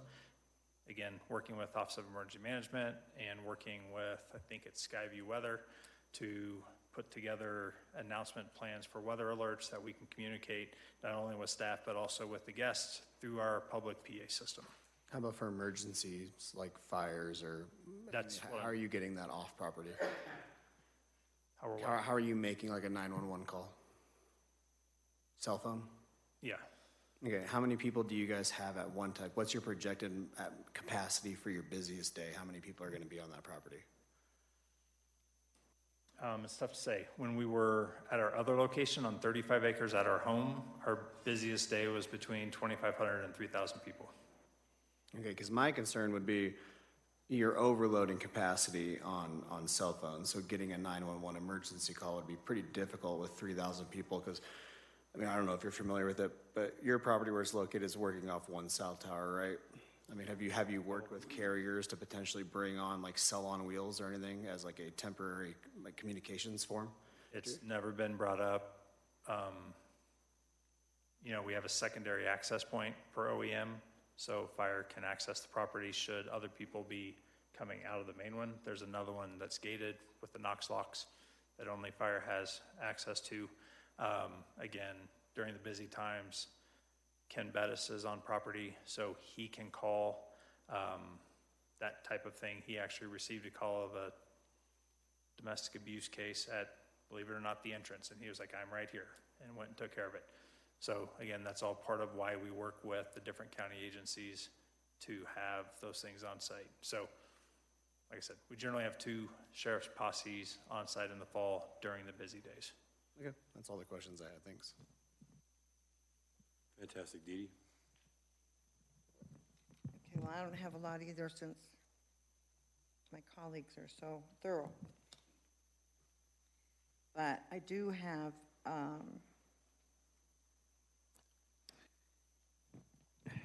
have a kind of experience with this because I was in Weld County for a long time.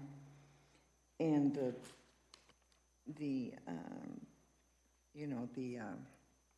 patches or whatever, all of those kinds of things like this were out there. And the other one that was outside of Broomfield was horrific. At any given time, there would be 1,000 to 2,000 cars backed up all along Wadsworth. They finally had to add another lane so that people were waiting to get into the, I don't know what else to call it, but the Parking. Yeah, the patch, whatever. You're right. That's a good name because they're going into the pumpkin patch, right? It was horrific until they finally built the other lane. In the season, you could not even go down 285. It was just bumper to bumper for miles. So I have a really big concern about that. Can I address that real quick for you? Sure. So this was a professionally designed layout. It wasn't just us doing it. At our house, it was just where did we put something this year? But if you notice, there's a really long straight line down to the parking area. So to the right there. So that comes, I'm not going to guess how many feet that is, but that gets people off of 86 quickly down to a parking area. So they're not parking right off the highway. They're coming down. There's plenty of space for them to come down. As they are exiting, the line to exit until it's safe is on the property. So they're not feeling rushed to get out. Is it wide enough for 2 lanes of traffic to come into the parking? Is what? Is what you were just showing us, is it wide enough for you to have 2 lanes of traffic coming in to go to the parking area? I mean, sure. CDOT required that, like, we could not do a 36-foot entrance. They required us to do a 24-foot entrance. They said nobody is allowed to do more than a 24-foot entrance. Okay. Well, once you get them in once you get on the 24-foot, you could be using your lights or whatever to get them into 2 lanes, which would make it hasn't been come an up. issue yet, but sure we could. Right. Well, that's not a problem. I mean, something like somebody pointed out, we had to there's do for 40 the other acres there. pumpkin patches, okay? Just an observation there. So, I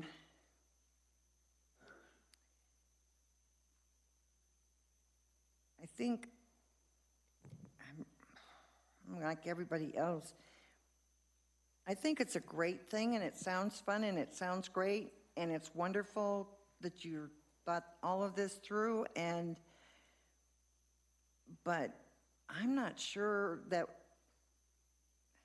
having an Elitch type thing right there off of 86 is a smart thing for us to do, but I do think that we have to be very careful about, and I'm with everybody else. I'm sorry, dear. I really, truly believe if we were doing this in stages, it would be different. And I understand that the State Patrol is the people that you have to work with right now, but they're not county people. We are working with county people with Sheriff's Posse. May I just address what you're Sure. talking to? So when we started this project and we wanted to do this, we worked very closely with the county from day one. We started with the pumpkin patch, and that was our main goal. It is the county that has asked us to put in every possible opportunity that we could ever imagine. We didn't want to do that. We wanted to baby step into this. The county wouldn't allow us to do that. So that's why you have such a big proposal in front of you, because the county kind of made us do it. That wasn't our goal, and that wasn't how we wanted to Kathy, start Who this. do you qualify as the county in that? I'm sorry, that would have been Mark. Dettenreiter? Dettenreiter, sorry, yes. So just so you are aware, we are working with the professionals on every single level of this and getting their input and their recommendations, and we are following them to the T. We're not making this up ourselves. We're not trying to. I'm not in any way trying to think that you are. I just want you to And I know that you've put a lot of understand where thought we're into coming it. from. You just have to think about it for a second. If you step out of it for a second, I mean, literally putting an Elitch, like amusement park next to poor Sandra's house, you know, is a lot. Well, so anything we can do to mitigate it, but by the issues that we're going to have as a county, but by doing that mitigating, we are also trying to make it so that if you are successful in getting this all through, that you then have a successful business sure, as well. absolutely. And then you don't become, you know, the horrible people of the county. But I just want to ask. May I ask just a question? Has anybody on this panel been out to visit our place when we have been open to see what we do and how we do it? I didn't get to take my grandkids over there. We planned on it, but we didn't. Okay, well, I hope it comes across if you have. If you have not, I hope you talk to people who have. We are very conscious of our neighbors and people who are visiting, our guests, and everybody surrounding. We love this county. We want to provide a place for people to have something to do here. The kids growing up here have nothing to do but to get in trouble. So we're trying to provide a safe, fun place for them to be, along with families. Those are our main, you know, people that we are inviting. We do our very best, and this map is terrible because it is so small. We keep people away from the neighbors on purpose. We pull them into the middle on purpose to keep the noise away, to keep the lights away, to keep people off of fences. Again, we agree, we know city people are stupid. Like, we totally, I get it. We were them growing up, and we are so understanding of that, and we are doing our very best to mitigate that. Can we control every single person that comes on our property? No, we can't, and we know that, and that's why we have the posse out, to be that presence, because you see that badge and you see that four-wheeler or whatever, and it does change your behavior just a tidge. Oh, I'm sure that it does. So I think that's wonderful for you to do those things, and that sure makes a lot more sense to me as to why we're slammed with this entire humongous theme park, yeah. But I do have one just serious thing. So my compadre here said, what about the communications? That was a worry I had too. But I have a worry about first aid. Are you going to have an on-site first aid designated person? We do. We have multiple on site. That are first aid certified or whatever. EMT trained. We've Okay. got one from one of our friends who works with us is a 20-year Army medic. Another one is a first responder EMT going through paramedic training. And some would be on site at all times? Yes. Okay, that was a big concern I had. So I know you're in the health industry, so you would probably think of that, but I just want to make sure and get that on the record, that you have that. And I think I think they need to go back and make this a little bit more step instead of just this blanket everything. But Yeah, I just have a comment here, because I'm looking at this going, this thing looks like an elephant, right? It looks like this huge thing that you're building up, and usually you think down the path of, okay, so how do you eat the elephant? And you take it one bite at a time, right? Well, I think what you're showing is the full meal, and we're looking at it going, that's a whole lot of stuff to consume. And so as I'm looking at this, I'm sorry you were given the direction to throw everything in the kitchen sink in there, because it does look confusing, you know. So what is your end date for this final vision? That is probably 10 years worth of stuff. That's probably 10 years worth of stuff. 2035, it might look like this. Well, right. But within the SUR, there are still steps. So Kara, like this isn't just, I'm going to call it a blank check. Kara still has to come out, or actually it's Ryan now, will come out at least annually and review the plan and do an annual permit. Health department still has to sign off on it. Yeah, we trust me, we know the SUR process, we know it inside and out, and so that's all good. But I'm looking at this going, okay, so if we had seen it as, okay, so I'm gonna do the pumpkin patch, I'm gonna do the Christmas drive, I'm gonna do summer nights as the first three things I'm gonna do, and it's only gonna take up this much space on this map. It doesn't look like you're maybe eating a steak of the elephant, but you're not eating the whole elephant. So the other piece of the puzzle is I was looking at this going, okay, so, and I think Nicole actually made the point where we were talking about, you know, how is this zone, right? So,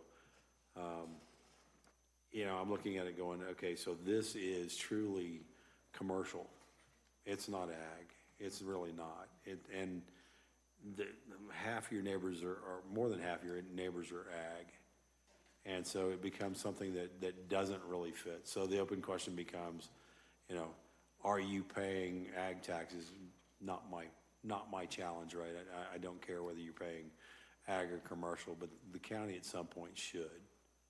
And so we're looking at this going, this is a big deal. It's a commercial enterprise. It's going to draw a lot of people, a lot of benefit to the county. And so it needs to be thought through better and more efficiently. And those are just my comments, right? And I'm not asking you to respond to them. But what I am going to say is I think if there's other questions.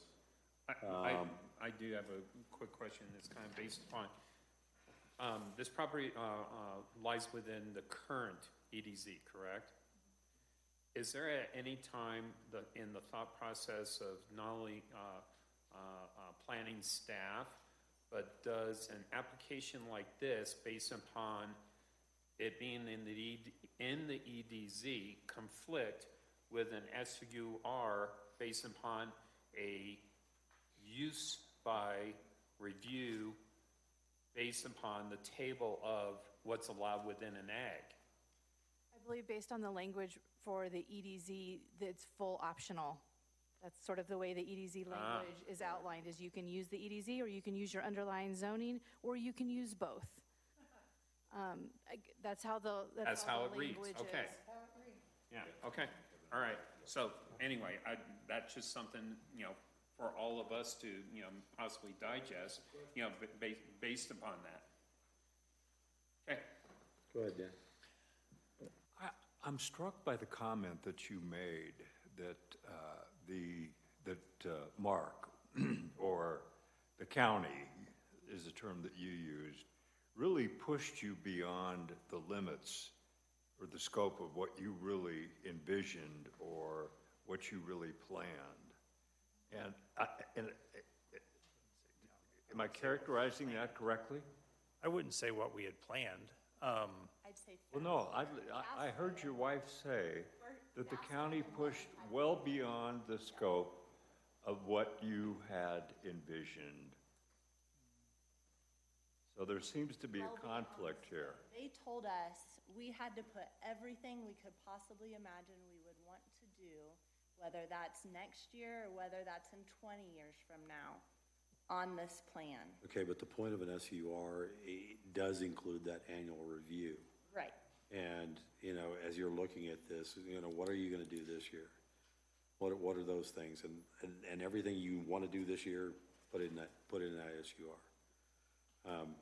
And when you go to year two, you come for that second review and you say, I've added these things into the plan. And so to me, that would be a logical approach, and that's not what we're seeing here. Because finish my question. Go ahead. So to the staff, is that typical of how you would approach something like this? That you would say, look out 20 years and put everything under the rainbow into this, even if it goes beyond really the scope of kind of the initial conversations that, they had maybe envisioned for the next 2 to 5 years? So I can't speak to the conversations that were had. I wasn't a part of those. I know that we have met and talked about the challenge of the specificity, right? We talked about that a little bit, even into days of the year and things like that, right? There is a limitation with the temporary use permit process that you all had been using, or that the applicants had been using. And so I guess I can't answer that question. If I had met with them 3 years ago, would I have given them the same direction? Probably not. Understanding the specificity that is typically requested by this commission and by the BOCC. Was that the case 2 or 3 years ago when that conversation happened? I don't know. Well, that explains some of the ambiguity that, that I brought up earlier in the sense of you're not be able to answer more specifics about when you're going to roll out this, when you're going to roll out that. And so... and that's how we felt writing well, it. I'm glad I'm glad this came to the surface. And you're also dealing with a SUR that in itself is very ambiguous in terms of not limited to those types of things. So I'll let you take it from here. Oh, fantastic, thank you. We have, I think we have a couple of options again, right? So any more questions real quick? Okay, sounds like we're there. We can drive these guys nuts and tell them to go back and tell us what they're going to do this year and revise their SUR, or we can put a motion forward either to deny or to approve based on what we've seen, what was presented today. What do we think? Which part? Can we put conditions on specific things that can be done within this SUR? Absolutely. The Planning Commission So if can we make wanted, recommendations that so only we certain uses or certain events or certain number of events, that's certainly within your purview. I don't find it fair to just not from direction from county prior to you guys, but then, can we put a condition to where it's Easter, summer nights, the patch, and Christmas lights, and that's it. And then if you need to do an additional growth onto that, you would need to either reapply for an additional SUR.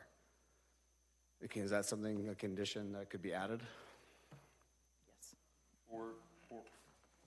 Or a condition that based upon the Board of County Commissioners and their vision for the county, they may want to put in certain stipulations for certain types of events over a phased approach. Because how would you draft that in your language? I don't know. I just, I think we can. I would just... I think you're right, Dan. I think there is too much scope. Go ahead, Nicole. Yeah, and I would just remind all of the commissioners here, planning commissioners, that we still have criteria that we have to agree all the criteria has been met in order to agree the recommendation of approval with conditions. Yeah, I think. So the first question is, has criteria been met? I think we've already answered some of that, or some of us have answered that. Diana's points from earlier basically said, no, we don't. So maybe that's our first vote is, do we agree with the SUR as written? Right, and I don't think that we can recommend approval if the criteria has not been met, even with conditions. I'm sorry, what criteria have we not met? I think the open question, go ahead, Diana. Well, the harmony issue, but I don't think you're in harmony with the neighborhood. This is an ag neighborhood, but there were also, because we had so many questions and it's getting late, as I went through the packet, there were issues with some of the documentation, the exhibit, things that should have been there that weren't, that didn't get to. So I would also say those are some of the problems that I would have had with it if we had gotten to that point. But it would be about. We still haven't decided whether we've gotten to a point yet or not. Well, I mean, if we're going to recommend denial, we need to call out those specific Right. issues, so I think we need to have those on hand. And I think, The one I have heard is whether it's compatible with the surrounding community. and that's my issue, is the patch and their temporary use compatible? It's been found, yes, it is. So if they would have just phased it and disregarded the information they received at the initial pre-application, would it then have been compatible? This application, I say it's not, but that's off information that they got from the county at the time of pre-app, which is unfortunate. That's the direction they were given, yeah. Okay, so we can try to rectify what they've been given,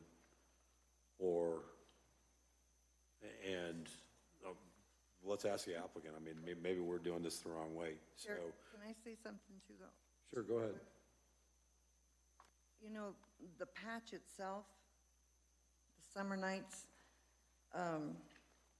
even the Christmas thing, they all sound wonderful, and I'm looking forward to being able to take my grandkids and come out. So it's not that I don't think that it would be so incompatible, because the fact that they're going to be growing pumpkins and doing things like that, that's ag. That is ag. So it is compatible. It's kind of ag tourism. Yeah, but it is ag tourism, but it is still compatible with what I think that our values are out here, to teach kids. It's just like a 4-H club. It's to teach kids exactly that this stuff is here. So Hang on, I don't because think we should. I think you're going down the path that kind of says, hey, we need to find a place to meet in the middle on this. Yes, I really do. I think Okay, we so- really need to meet in the middle. Why don't we do this? Make one of the conditions that they lay out a plan, okay, I think they can say what they want to do this year. Can you say what you're going to do this year? This year was Easter, summer nights, pumpkin patch, maybe Christmas lights. Okay, then Damn good to me. those are our criteria. Limited to, we'll offer approval for the SUR as it is limited to pumpkin patch, summer nights, Easter, and possibly Christmas lights. Yeah, Kyle's I heard possibly there. To give you some idea, Christmas lights is probably going to cost us $400,000. Yeah, I would imagine. So if we don't, If you can put that money in the bank from the other events.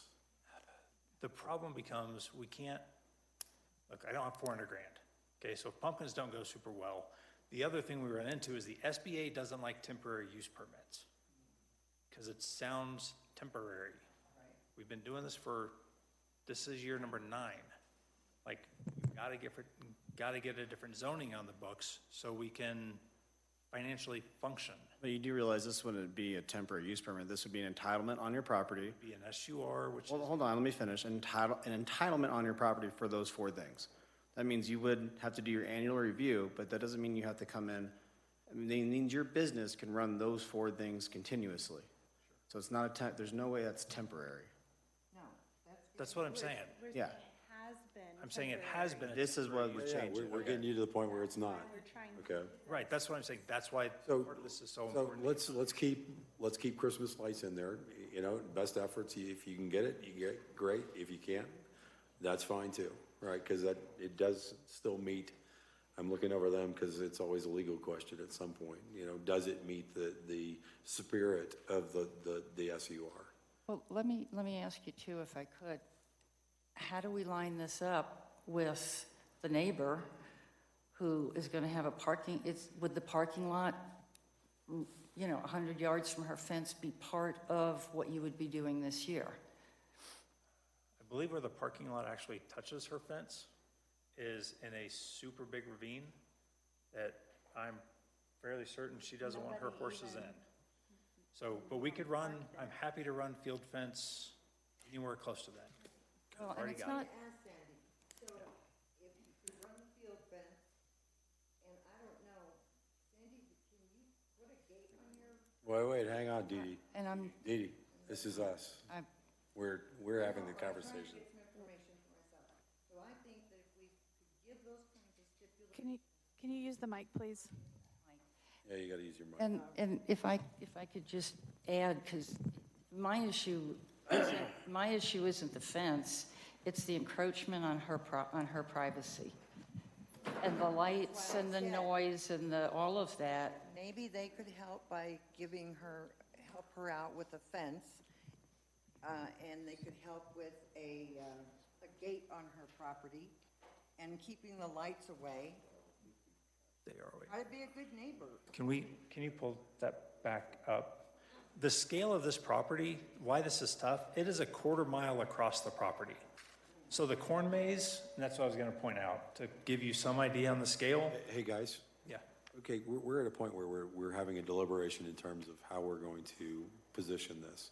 So I appreciate the commentary. I appreciate where you're coming. You've made your case. We understand where you're coming from. We're trying to decide whether we're going to approve or not, or whether we're going to put conditions on it or not. And that's what this board conversation needs to be about. This planning commission conversation needs to be about. I appreciate it.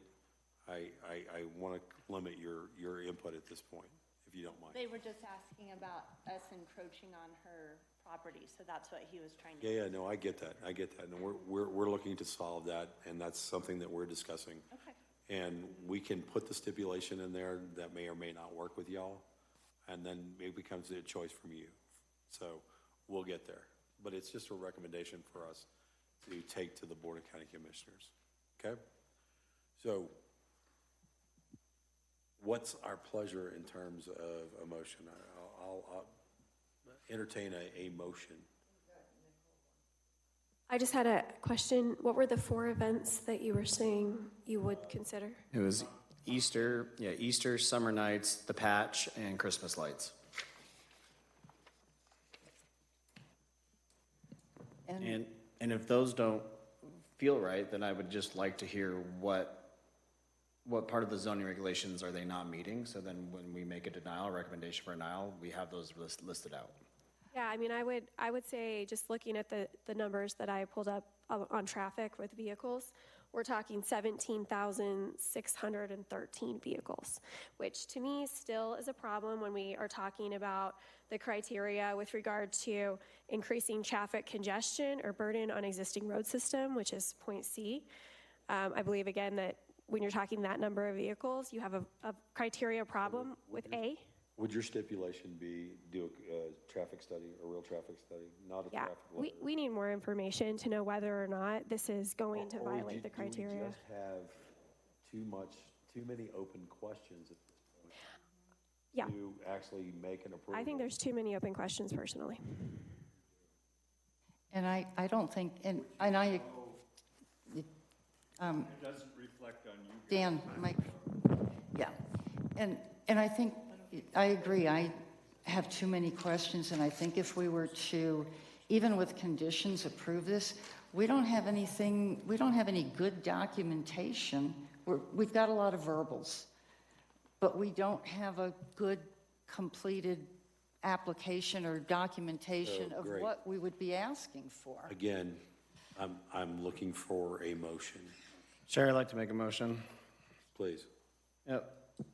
I move that the Planning Commission makes a recommendation or approval to the Board of County Commissioners for case SUR 2024-7360, subject to the following conditions as recommended in the staff report, along with the SUR is limited only to events for Easter, Summer Nights, the Pumpkin Patch, Christmas lights. A traffic study must be completed in full and provided to the county, and then a field fence is to be provided to mitigate the livelihood of neighboring livestock. Thank you. Do we have a second? Second. I'll second. So with that, I'd like a roll call vote.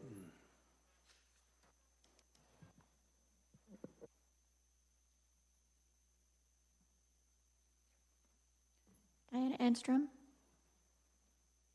Me again. I think your idea is great, I really do, but I just cannot vote yes on this based upon what we have in front of us and too many open questions and zoning regulations that I don't think are being satisfied. So I have to say I'm sorry, but based on my job as a planning commissioner, I just can't vote yes.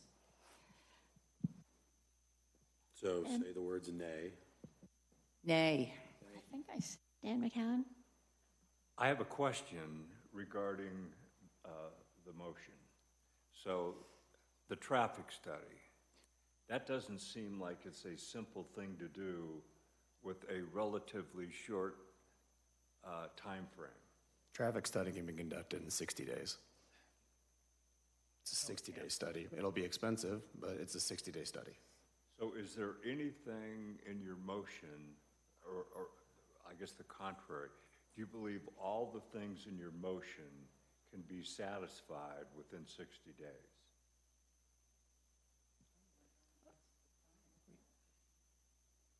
You're asking my motion if the traffic study could All be the conditions that were a field fence. I mean, the conditions would be limited to what he can use his use for, and then a traffic study and a field fence. I would suggest that or supply that would be able to be implemented. If the traffic letter was good enough for CDOT, why isn't it good enough for you guys?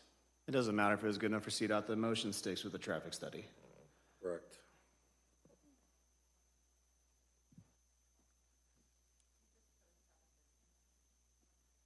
We can't do a traffic study in the next 60 days. So remember, we are making a recommendation. Okay.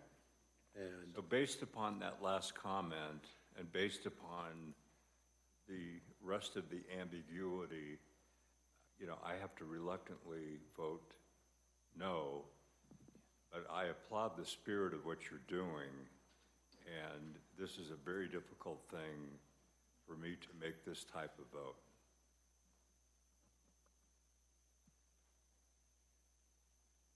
Kyle DiNardo? Aye. Nicole Hunt?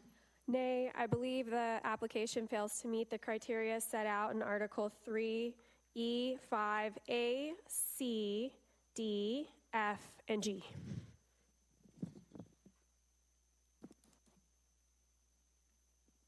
Dee Dee Schott-Grace? I'm going to say yay, and I do understand everybody else's concerns about some of the other stuff, but I really think they have tried, and I don't think it's right that we as in the county gave them bad advice. So. Dan Sands? Robert Politek? Aye. Kevin Kirkwood? it's Kirkwood, by the way. I'm sorry? You said Kirkland. I'm Kevin Kirkwood. Kirkwood, I'm sorry. Thank you. With the conditions, I'll vote A. So, or I, depending on who you're talking to. I believe the motion carries. Yes, 5 aye, Okay. 3 nay. We will make the recommendation that with these stipulations, you can also make your case to the Board of County Commissioners when you talk to them. The challenge would be not so much the traffic study, but maybe the potential for how the SUR was approached. And so, good luck and thank you.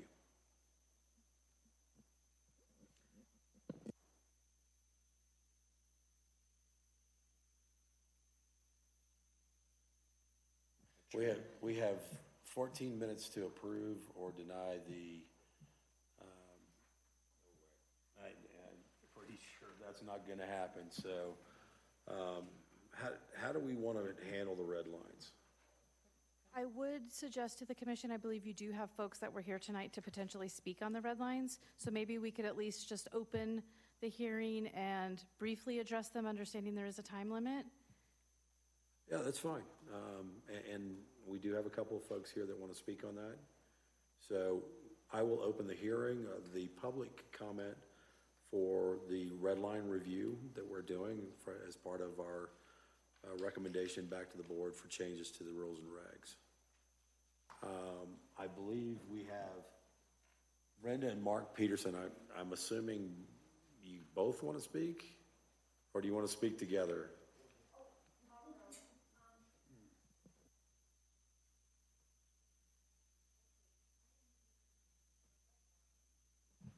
Pardon me, please. Could you hit the on button on your microphone? Thank you. Oh, yes, sure. Brenda Peterson, 47875 County Road 29. So just the EDZ zone, that has been something that has been brought to our attention that our property qualifies for. And I did speak with Danny not so long ago. He told me about this meeting and that maybe that it will be negated, I guess, or be ended.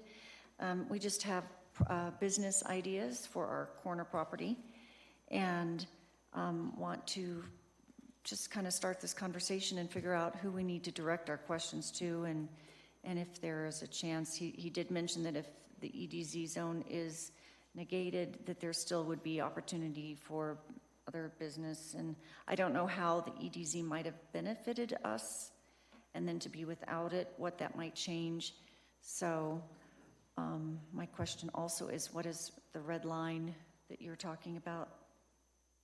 We can address those when we have the conversation. We'll defer this to the next meeting or another time here certain. Okay. So So that's different than EDZ? No, it's the same thing. It does go together. Okay. Okay. So nothing too pertinent for us this evening, I think. Just that if we do decide to pursue business endeavors, that it's a big job and that there's a lot involved. Thank you. We did see online that 11 o'clock is the drop dead zone, so looks like we're about to meet that. Any questions for us or for me? No, thank you. Mark, do you want to speak as well? Would anybody else like to speak on the EDZ topic or the red lines? Okay, thank you very much. We definitely can share that we're not trying to shut down business opportunities. We are looking to figure out ways to do it smarter and include the community instead of excluding the community. So, thank you. Chair? I Yes, make a ma'am. motion that we go home, please? Do we have a second? Second. All in favor? Dan was the second. We'll give Dan the second on that one. Okay, thanks, everybody.